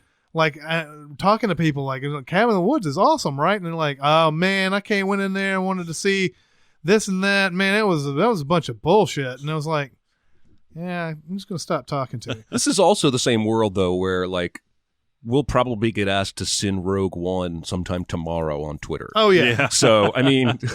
Hey, how about a small indie comedy called Safety Not Guaranteed? Yeah, love that movie. Did you guys see this? I really like that. This is Mark Duplass didn't direct this No, one. he's in it. And Colin Trevorrow did it. Yeah, or Trevorrow, however. Trevorrow. One of those is right. Yeah, this is a really, really interesting character-driven comedy. With Mark Aubrey Duplass Plaza. and Aubrey Plaza, and has a really, really fun payoff at the end, too. Yeah. It's about a guy that he puts an ad in the paper saying, if you want to time travel or something like that, contact me. Safety is not guaranteed. And Aubrey Plaza's character is just intrigued enough to contact him, Mm-hmm. and they form this unlikely friendship. It's really, really entertaining. And I'm going through here. The 5-year engagement was terrible. That was that Jason Segel, Emily Blunt movie that was supposed to. Men in Black 3 came out. Do you guys like this? That got better reviews than its predecessor, right? Better than 2, but yeah, it's not a good movie. I mean, Josh Brolin's impression of Kay is pretty good. Yeah. Yes, he's extremely good at it. Other than that, I didn't really enjoy it. Cloud Atlas came out. Yeah. What do we think about that? I told you before, I've watched it 4 or 5 times, each time hoping I'm going to love it. And I always come out mixed. There are things about it I love, and there are things about it that drive me crazy. I know at least one person in my life who thinks this is going to be considered like Blade Runner is.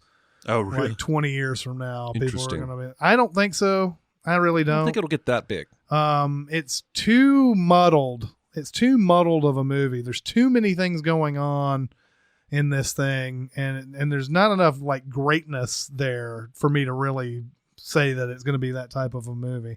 I've seen it twice, and I still don't understand everything. Yeah, I don't either. Yeah. I want to like it. Premium Rush, which was a decent B movie. Joseph Gordon-Levitt. On bikes And flash mobs. Yeah, and flash. Famously uses a That's flash right. mob. Yeah. To save the day. The Haywire, that Gina Carano movie with Yeah. yeah. Another found footage movie, Chernobyl Diaries. That was not good at all. It was a horror movie where the people decide we're going to visit Chernobyl. Yeah. You guys like The Bourne Legacy, right? I like it more than most. It got creamed when it came out. I like this more than most people do, but yeah, it's just not. It's not like any of the other Bournes. That's the problem. You have to compare it to all those much superior movies and everything. And Jeremy Renner is great in it. He's fine. And Rachel Weisz. Love Rachel Weisz. But Rachel Weisz. Yes. There's one more. There was a documentary called The Queen of Versailles that came out. I was going to bring this up, but I didn't think you guys had seen it. Yeah, it's great. I haven't. Oh, it's fantastic. Deluded rich people spending money stupidly right before they lose it all. Basically, this woman who's building this giant mansion. It's Xanadu, basically. It's basically Xanadu. And before they get it completed, they run out of money. I forget exactly where her husband's money was. I think it was part of the Bernie Madoff. Well, it was either that or I think it contributed with the stock market crash. Yeah, somewhere along in there. But you've never seen more of a narrative twist in characters than this movie, because it starts off this woman being just a complete cartoon. Yeah. And, the husband being the exasperated, rock and that kind of thing. And by the end, it completely switches those characters to where we are so sympathizing to this woman. Yeah. And he turns into kind of a dickhead. It's a really, really good documentary. It's usually, I think it's on Netflix still. You should check it out. Killing Them Softly. Brad Pitt.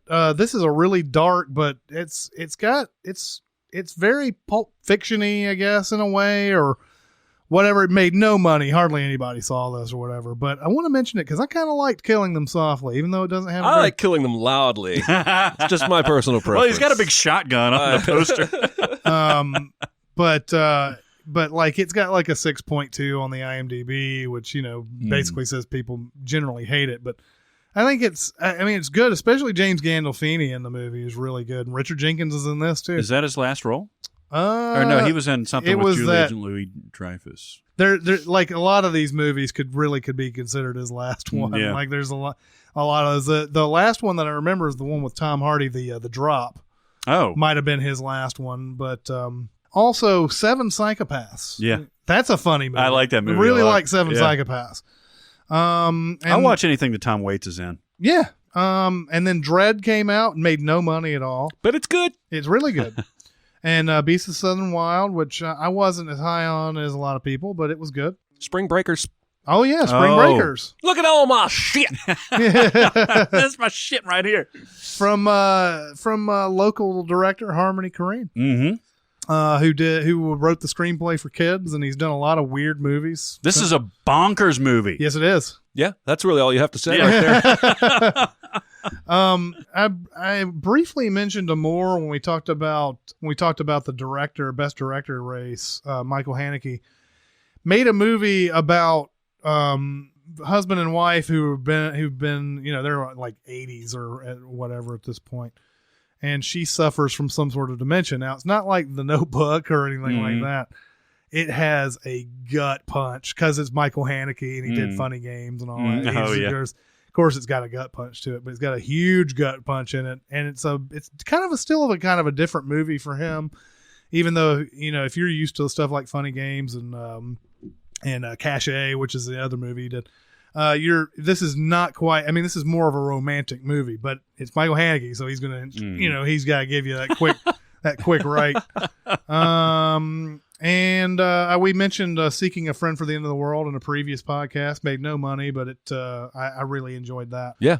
I think we're ready to vote, though. Let's do it. All right, today's order is Jeremy, Chris, and Barrett. Jeremy goes first? Yep. Wreck-It Ralph. Oh, well, I'm going to wreck it. Nice. I'm going to wreck it. I love my mama. I realized that my connection to this movie is special, but I do still think it's truly one of the best animated movies of the last 10 years. And maybe I'm a homer pick here, but I got to go with John C. Reilly and my Wreck-It Ralph gang and Hero's Duty. It's not that kind of duty. I love it with all of my heart, soul, and penis. Why did the hero flush the toilet?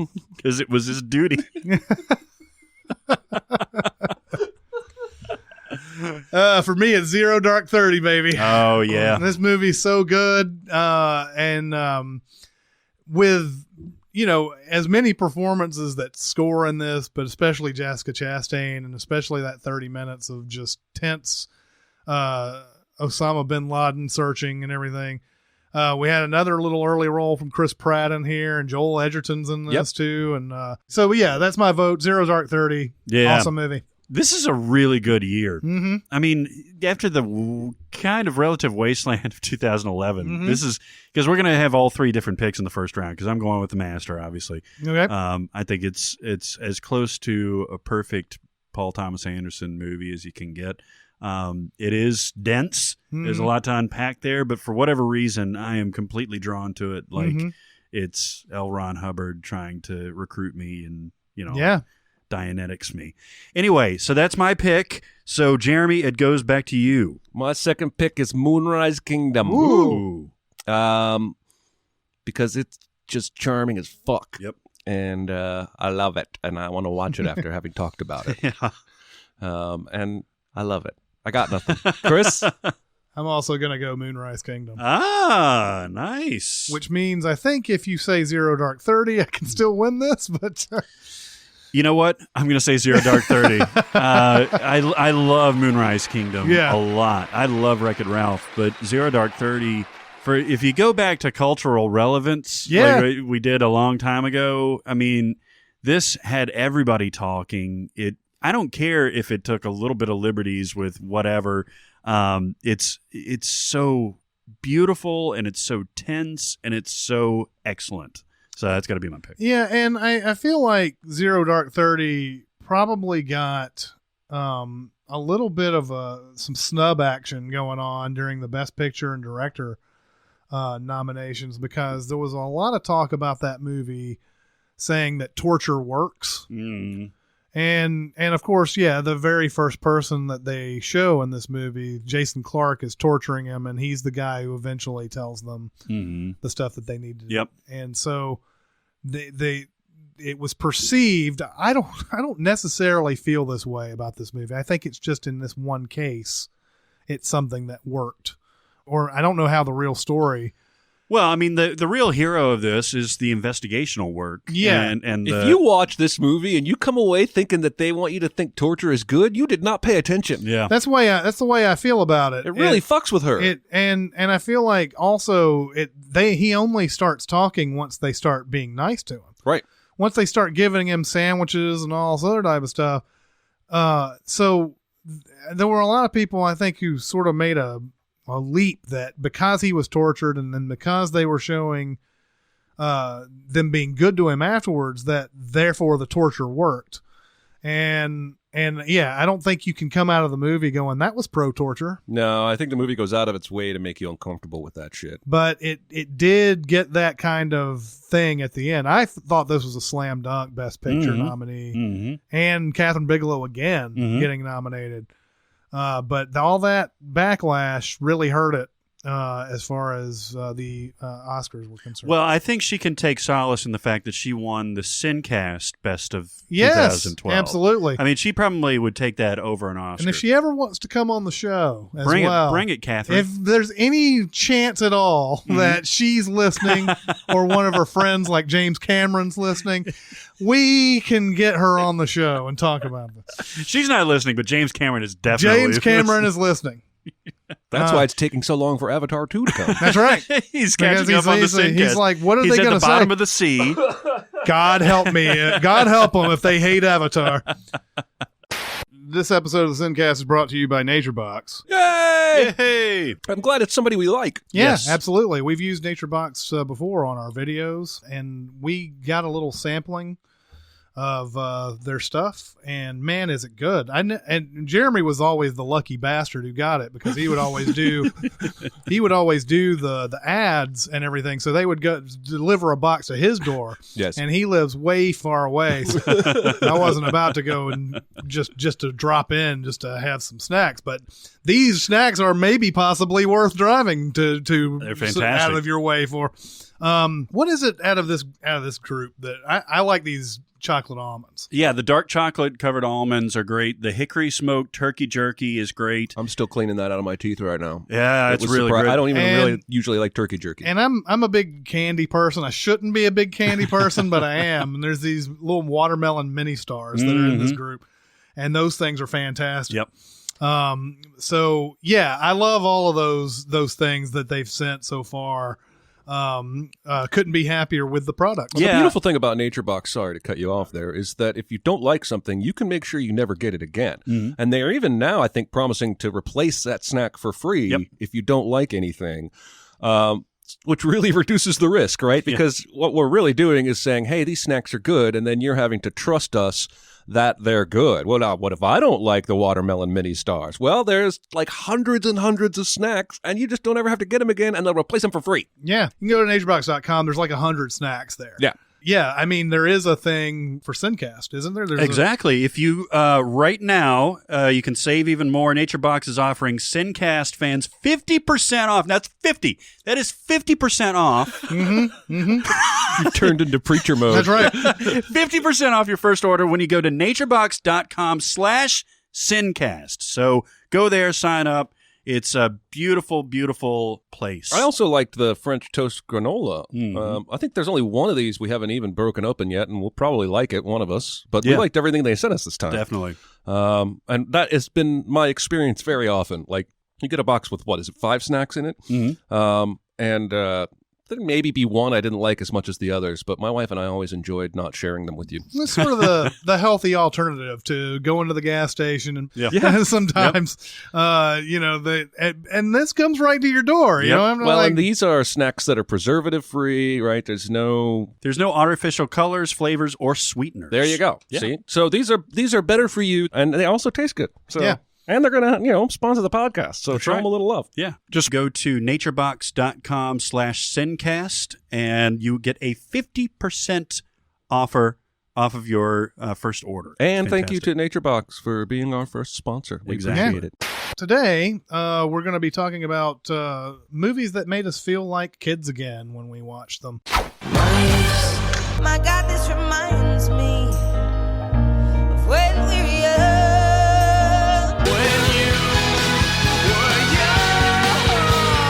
I was so much younger yesterday. That's as simple as it gets, right?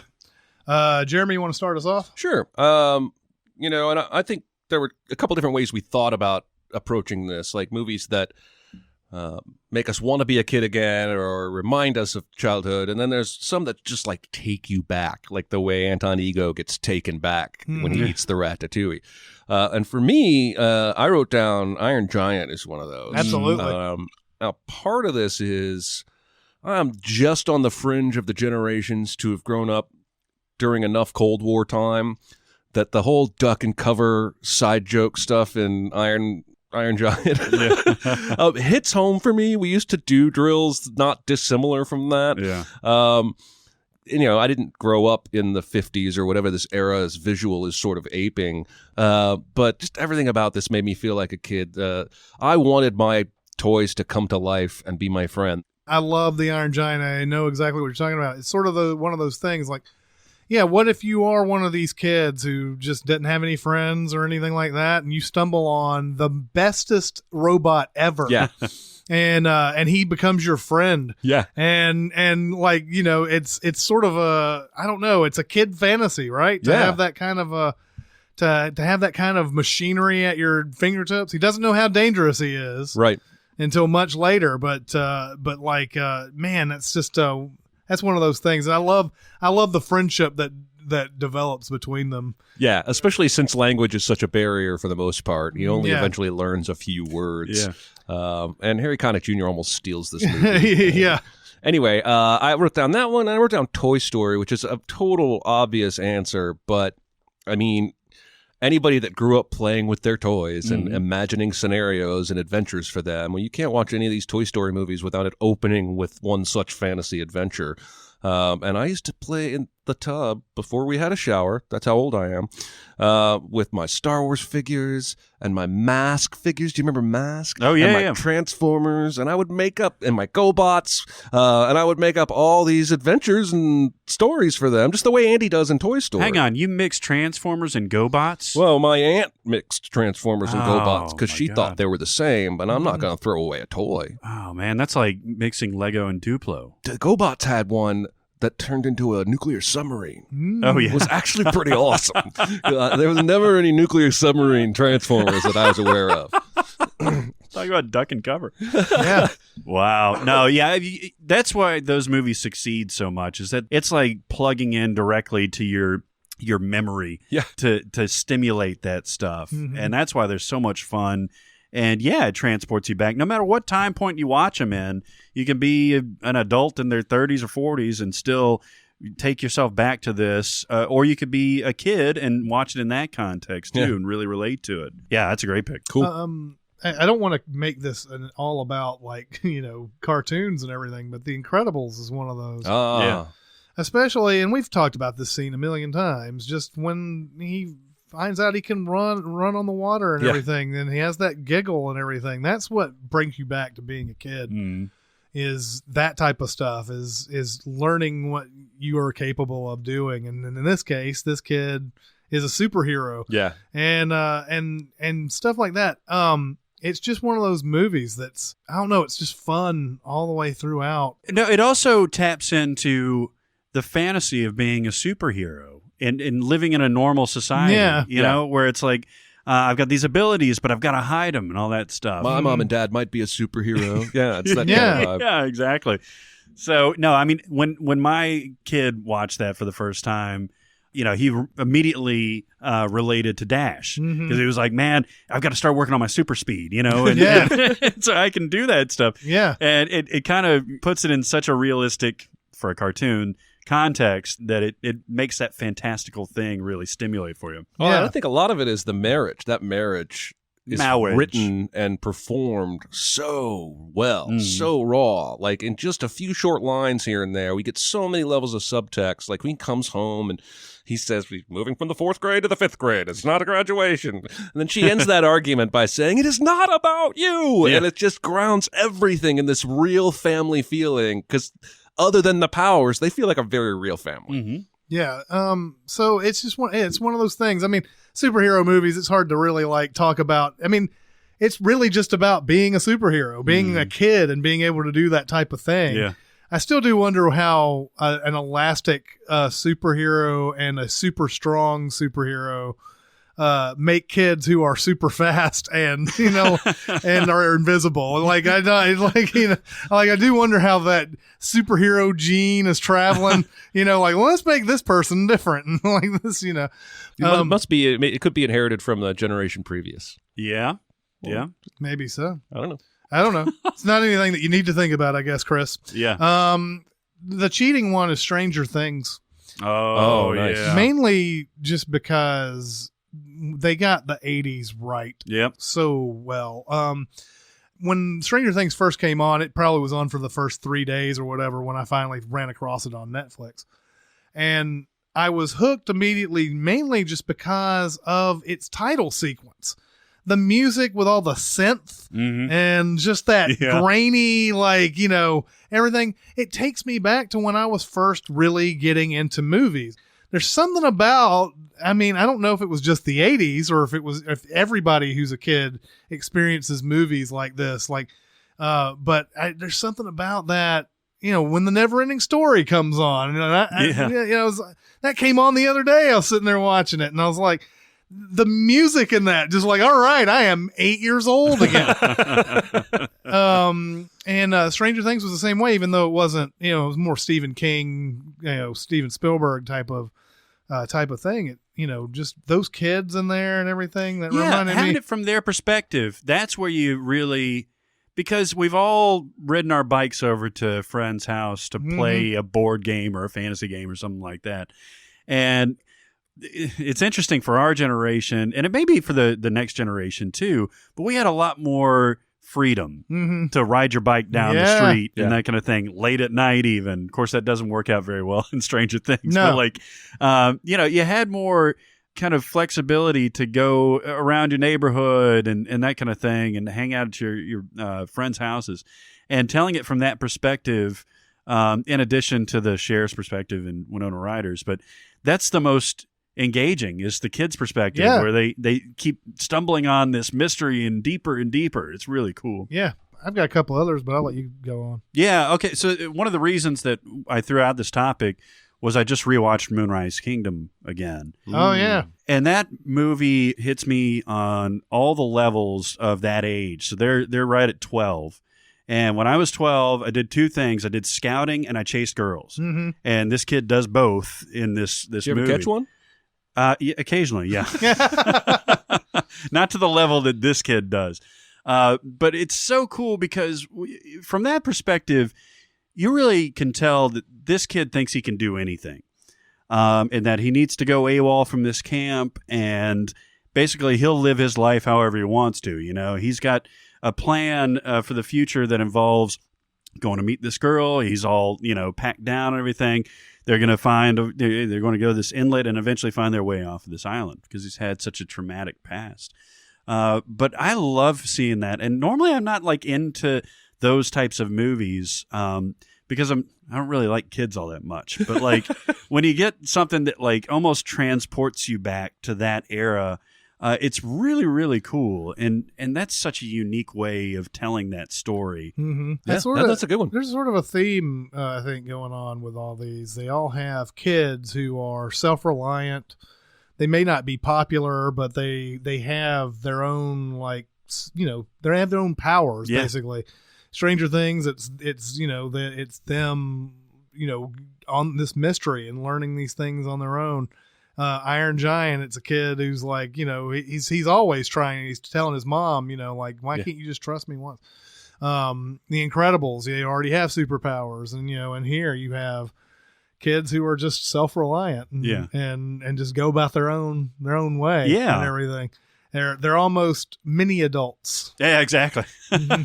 Well, the other one that I was thinking about that really hits everything, every part of this whole emotional thing was My Girl. Oh, yeah. Oh, nice. So in 1991, this is right off of his post-Home Alone fame, was Macaulay Culkin and Anna Chlumsky. I think it's Chlumsky. Is it Chlumsky? Mm-hmm. Anna Chlumsky. Chlumsky or Chlumsky? It's Chlumsky? It's Chlumsky. Chlumsky. Yeah.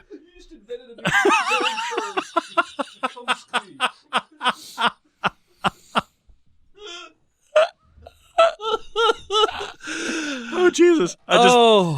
Honey, you want to do a Chlumsky? Yeah. It does sound like Kama Sutra, doesn't it? Anyway, Anna Chlumsky, they play, I think in the same era, like about 11-year-old kids that, 11, 12-year-olds that, develop this kind of awkward friendship at the beginning. And, really is completely adorable all the way through. I mean, I fell in love with her at this point. Yes. Macaulay Culkin, who's allergic to everything, is hilarious in this. And it's got Not the bees! Yeah. It's got one of the all-time gut punches, I think. Yep. That I've ever experienced.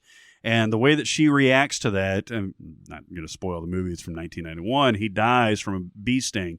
And her reaction to that is so raw, even at this young age, that it really just, oh man, I broke down and cried when that happened. Man. Yeah. I couldn't handle it.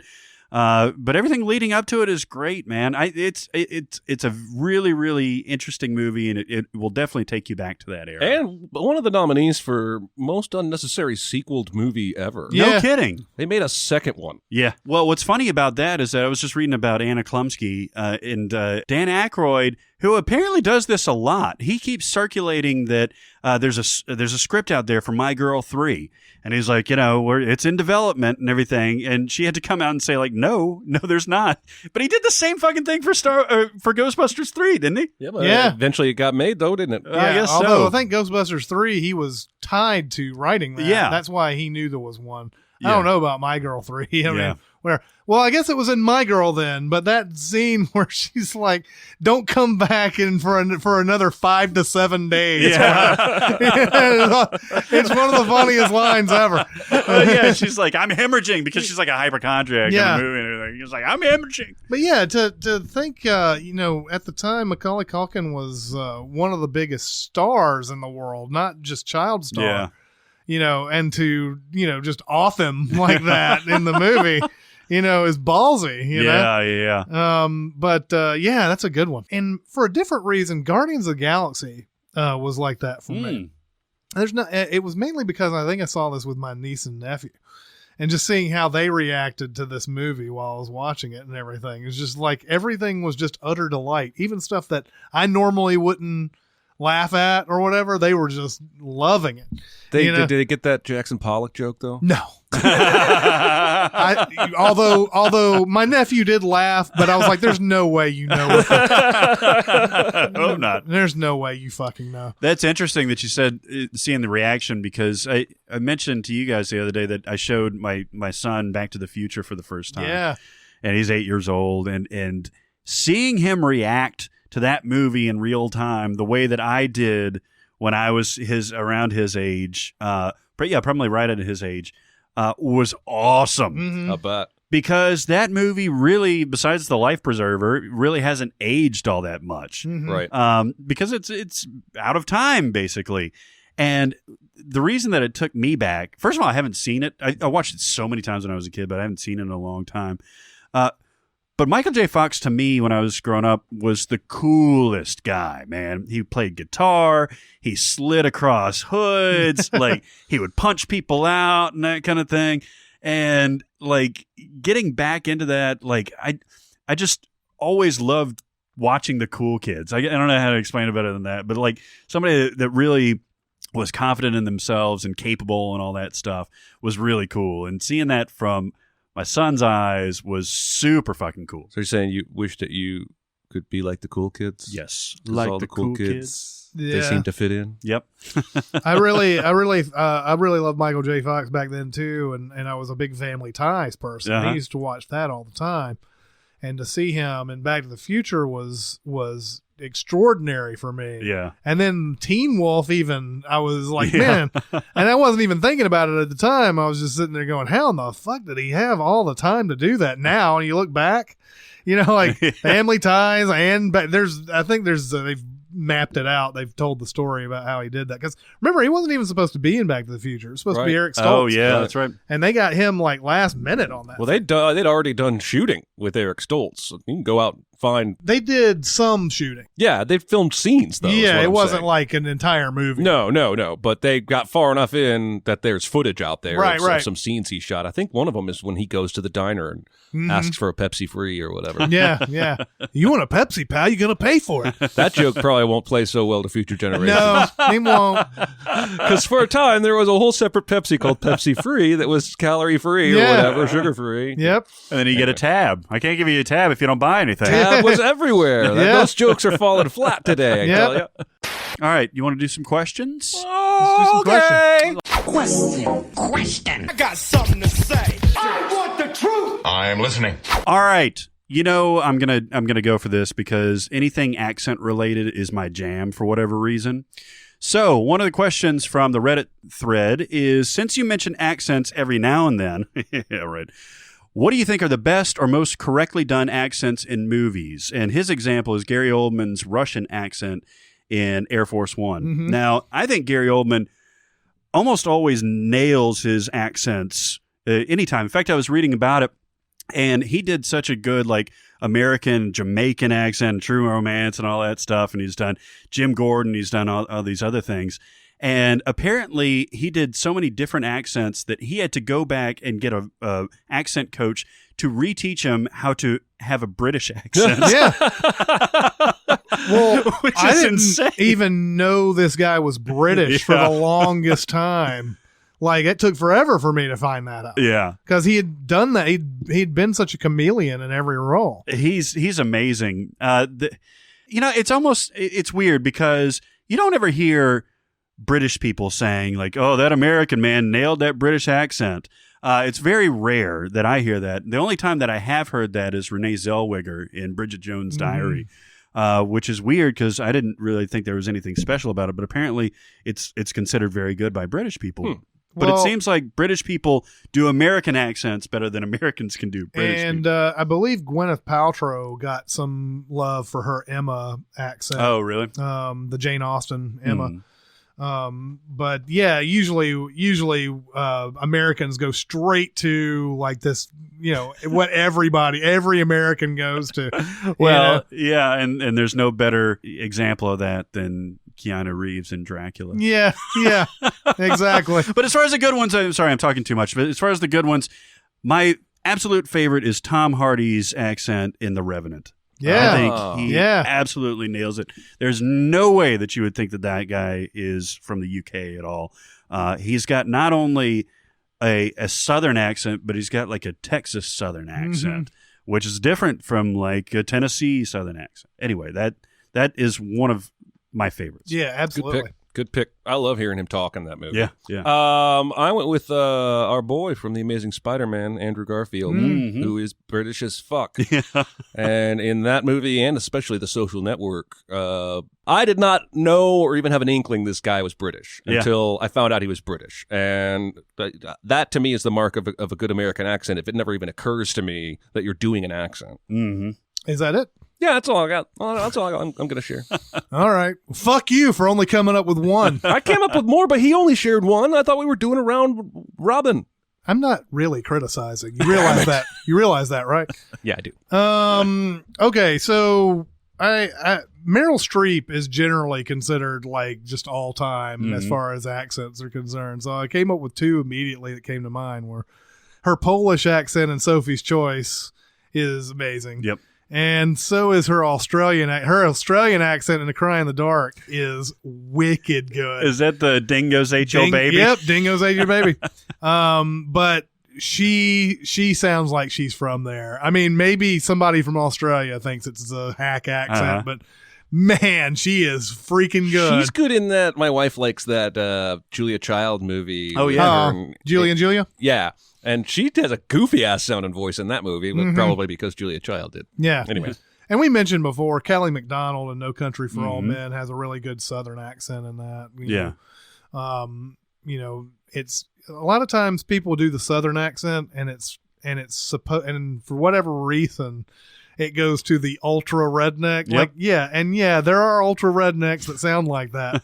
But like it's for every character a lot. Like it's a character that you're supposed to like a lot of times, and they're just, you know, they go for that really, really cliched accent. Yeah. The other one that I wanted to mention is Christian Bale in American Psycho. Yes. Man, I mean, he's done a million American accents, including Batman, obviously. But I think American Psycho is one of the first ones that he did, and he not only nails that New Yorkish American type of dialect, but almost a Tom Cruisian we talked about before type of dialect, which is amazing to me. It is fascinating to me for people to be able to transform their voices into authentic dialect. That's why I talk about accents all the time. Yeah, no, I think that was a good one. My only other one I had down that was worth mentioning is Henry Cavill. Who is also British as fuck. He's playing the most American character of all time. The single most American guy ever, and I bet you most of America has no idea this dude's British. Yeah. We got another question? Yeah, all right. What music video would you love to see made as a full movie? Imagination runs wild with this one. And I've got a great one. Yeah. It's Radiohead's Just. Yeah. Which is one of the best music videos of all time. It is amazing. And when you actually said you were going to make this your pick, I got angry because I didn't think of that yet, but there's no better answer than that for this question. If you're not familiar with it, go check it out. It's like, 3.5 minute long video, but the gist is people laying down, and then they can't figure out why, and then they get it whispered to them, and then the final shot, they're laying down too. Yeah, and they're just basically told, like, what is it? Why are you doing this? And they keep saying, you don't want to know. Yeah. And their curiosity gets the best of them and everything. Yeah, So, the guy eventually lets them know. And if you could imagine, because they actually, at the beginning of the video, they cut to like him getting ready and everything and getting dressed and just this sullen look on his face, and Radiohead's up playing in their room and everything. And then it goes on its narrative. So I think you could really expand that. It's actually directed by a short film specialist, which is why it lands so well. One thing I want to say about this real quick is Mark Ronson did a cover of this in 2008, and it's really good. It's very horny. It's a horny take on this song, and it actually recreates that laying on the sidewalk thing in a very humorous way. So if you're going to look this up, look that up too. It's very interesting. Funny. That was a good call. Good pick. I decided to go with Cradle of Love, Billy Idol. Nice. Rock the Cradle of Love. Now, we did this for Music Video Sins, and this is a pretty preposterous situation. But if you back out from this is basically the movie Poison Ivy. Yeah. Any of the movies called Poison Ivy. Or the Amy Fisher story. Yes, or the Amy Fisher Crush. story. Yeah. Or Crush. Yeah. And I could very easily see this scenario playing out into a full movie where maybe he fools around with her, and even though he shouldn't, and then she's a psycho, or her ex-boyfriend, or her dad is, and it turns violent. As long as cops get called at some point, I'll be happy. Yeah. Because this guy is deserving of going to jail. But anyway, that was my pick. You know, it's funny. Radiohead did several videos during that Benz era where all of them were fun. Like High and Dry was fun. Yep. And Fake Plastic Trees had a really fun video. And Karma Police That's a great video. Had a great video. And I guess a couple of those were on OK Computer too. Karma Police was the only one that was on OK Computer out of what you named fittingly in a car. Yes, Karma indeed, Police. Indeed. But the ones that I'm going to go after is Tool Sober. Oh yeah, great one. The sort of that claymation horror style that the Tool, basically all their videos are that. Yep. So you can pick any one of them, but the first one was Sober. Yep. And Sober, I want to see that horror movie. Yeah. I want to see it because it, like nothing really makes sense. It's a music video, but I want to see the story behind this, and so I think that would be that's a whole subgenre because like that, and then any real Nine Inch Nails video, could be applied too, and I mean, those Nine Inch Nails videos are such an inspiration, it looks like, to David Fincher. And of course they work together so much, but like that Tool video would be great. Yeah. It almost reminds me of those claymation things, almost remind me of the Primus heyday too. Where they used a lot of that stuff too, and the ceiling. Why were we so afraid of clay for so long? I don't know. It is terrifying. It can be. They also Green Jelly did that Little Pigs video that featured claymation. That was kind of horrifying. Notice we all picked 90s music videos. They're like the videos you see today rarely ever have like great stories. Really, Bad Blood is the only one that I can think of. Exactly. Taylor Swift comes up with the greatest music videos these days. Bad Blood was campy and over the top, but that would be a great pick. And then the Blank Space video is really, really fun too. And really, I mean, Wildest Dreams is interesting. Out of the Woods is really good too. So she's really leading the pack right now. Yeah. And you could say that she's winning right now. I don't want that to become a thing. Like the Bad Santa, I want that to become a thing, but not this winning thing. I can't believe that we said it that many times. I didn't even and that none of us realized it. I listened to that thing for like 24 hours, and so funny. I still didn't realize that we said winning. I didn't realize that, but I do know that we say amazing a lot. So I thought that, you know, if there was anything that anybody was going to pick out of what we say all over and over, it would be amazing. It's amazing. And of course, the one guy in the comments was like, "So what else, guys?" was one of his first things. Exactly. You know. So yeah, not a surprise. We have a lot of things. We have groupthink. Yeah, it happens. Yep. That'll be the SinCast for this week. Continue going to SoundCloud and giving us your thoughts. We've gotten more comments recently, and we've gotten a lot of comments on the iTunes page too. So go there, go to SoundCloud. We'll try to respond to as many of you as possible. Notice a lot of familiar faces, but also a lot of new people. So come on there. I see a lot of people say, like, first time commenting on here. Here's what I like. Here's what I don't like. Bring all that stuff on. Yeah. So anyway, that'll be it for this episode. It's Chris Atkinson, Jeremy Scott, and Barrett Scherer. We'll see you next time. Thanks for listening. Comment on our episodes on our SoundCloud page. Check us out on YouTube, Twitter, Facebook, and Reddit. And be sure to visit Cinemasins.com.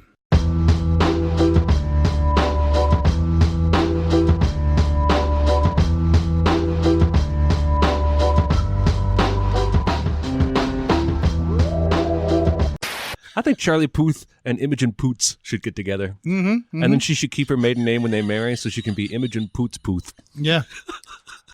Men in Black 3?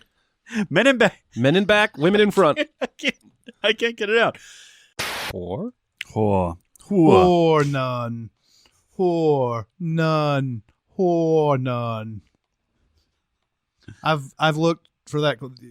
That's a Sprockets. That's a Mike Myers thing. Oh, yeah. From Saturday Night Live. Yeah. And we used to love Sprockets when it would come on. Yeah. And like I've been looking for that clip where it's just random German bullshit or whatever, and he's just like, whore, none. Whore, none. The two words come together. And he's like, a man goes out into the woods and he sees a dead squirrel, which in of itself is not so disturbing, but he turns it over to find ants. That was the weirdest such a disturbing thing.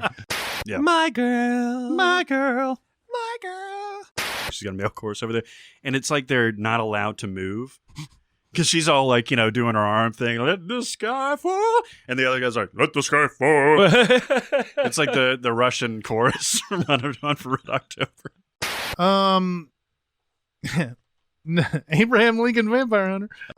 I would have taken your, cut off everything I just said. Oh, yeah, totally. Sorry. You're always interrupting me at this point, you motherfucker. Man.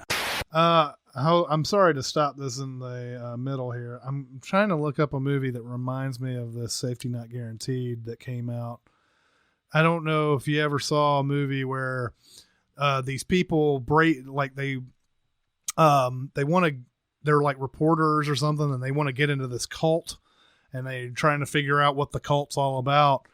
And the woman who leads the cult claims that she's from the future and all that. So all the followers believe that she's really from the future and everything.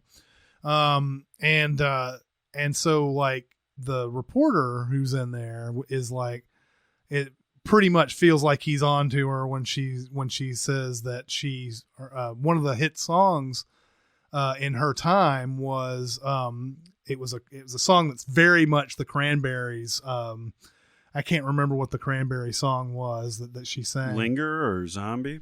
It's one of those or whatever. And so the guy's like, okay, well that song came out in the 1990s or whatever and whatever. And then so he gets kicked out, but then it's like there's still like sort of a thought of like, is she really still from the like that could be a cover of that song, right? Mm-hmm. And so there's a lot of stuff trying to make it whether is it real or is it not? Is she?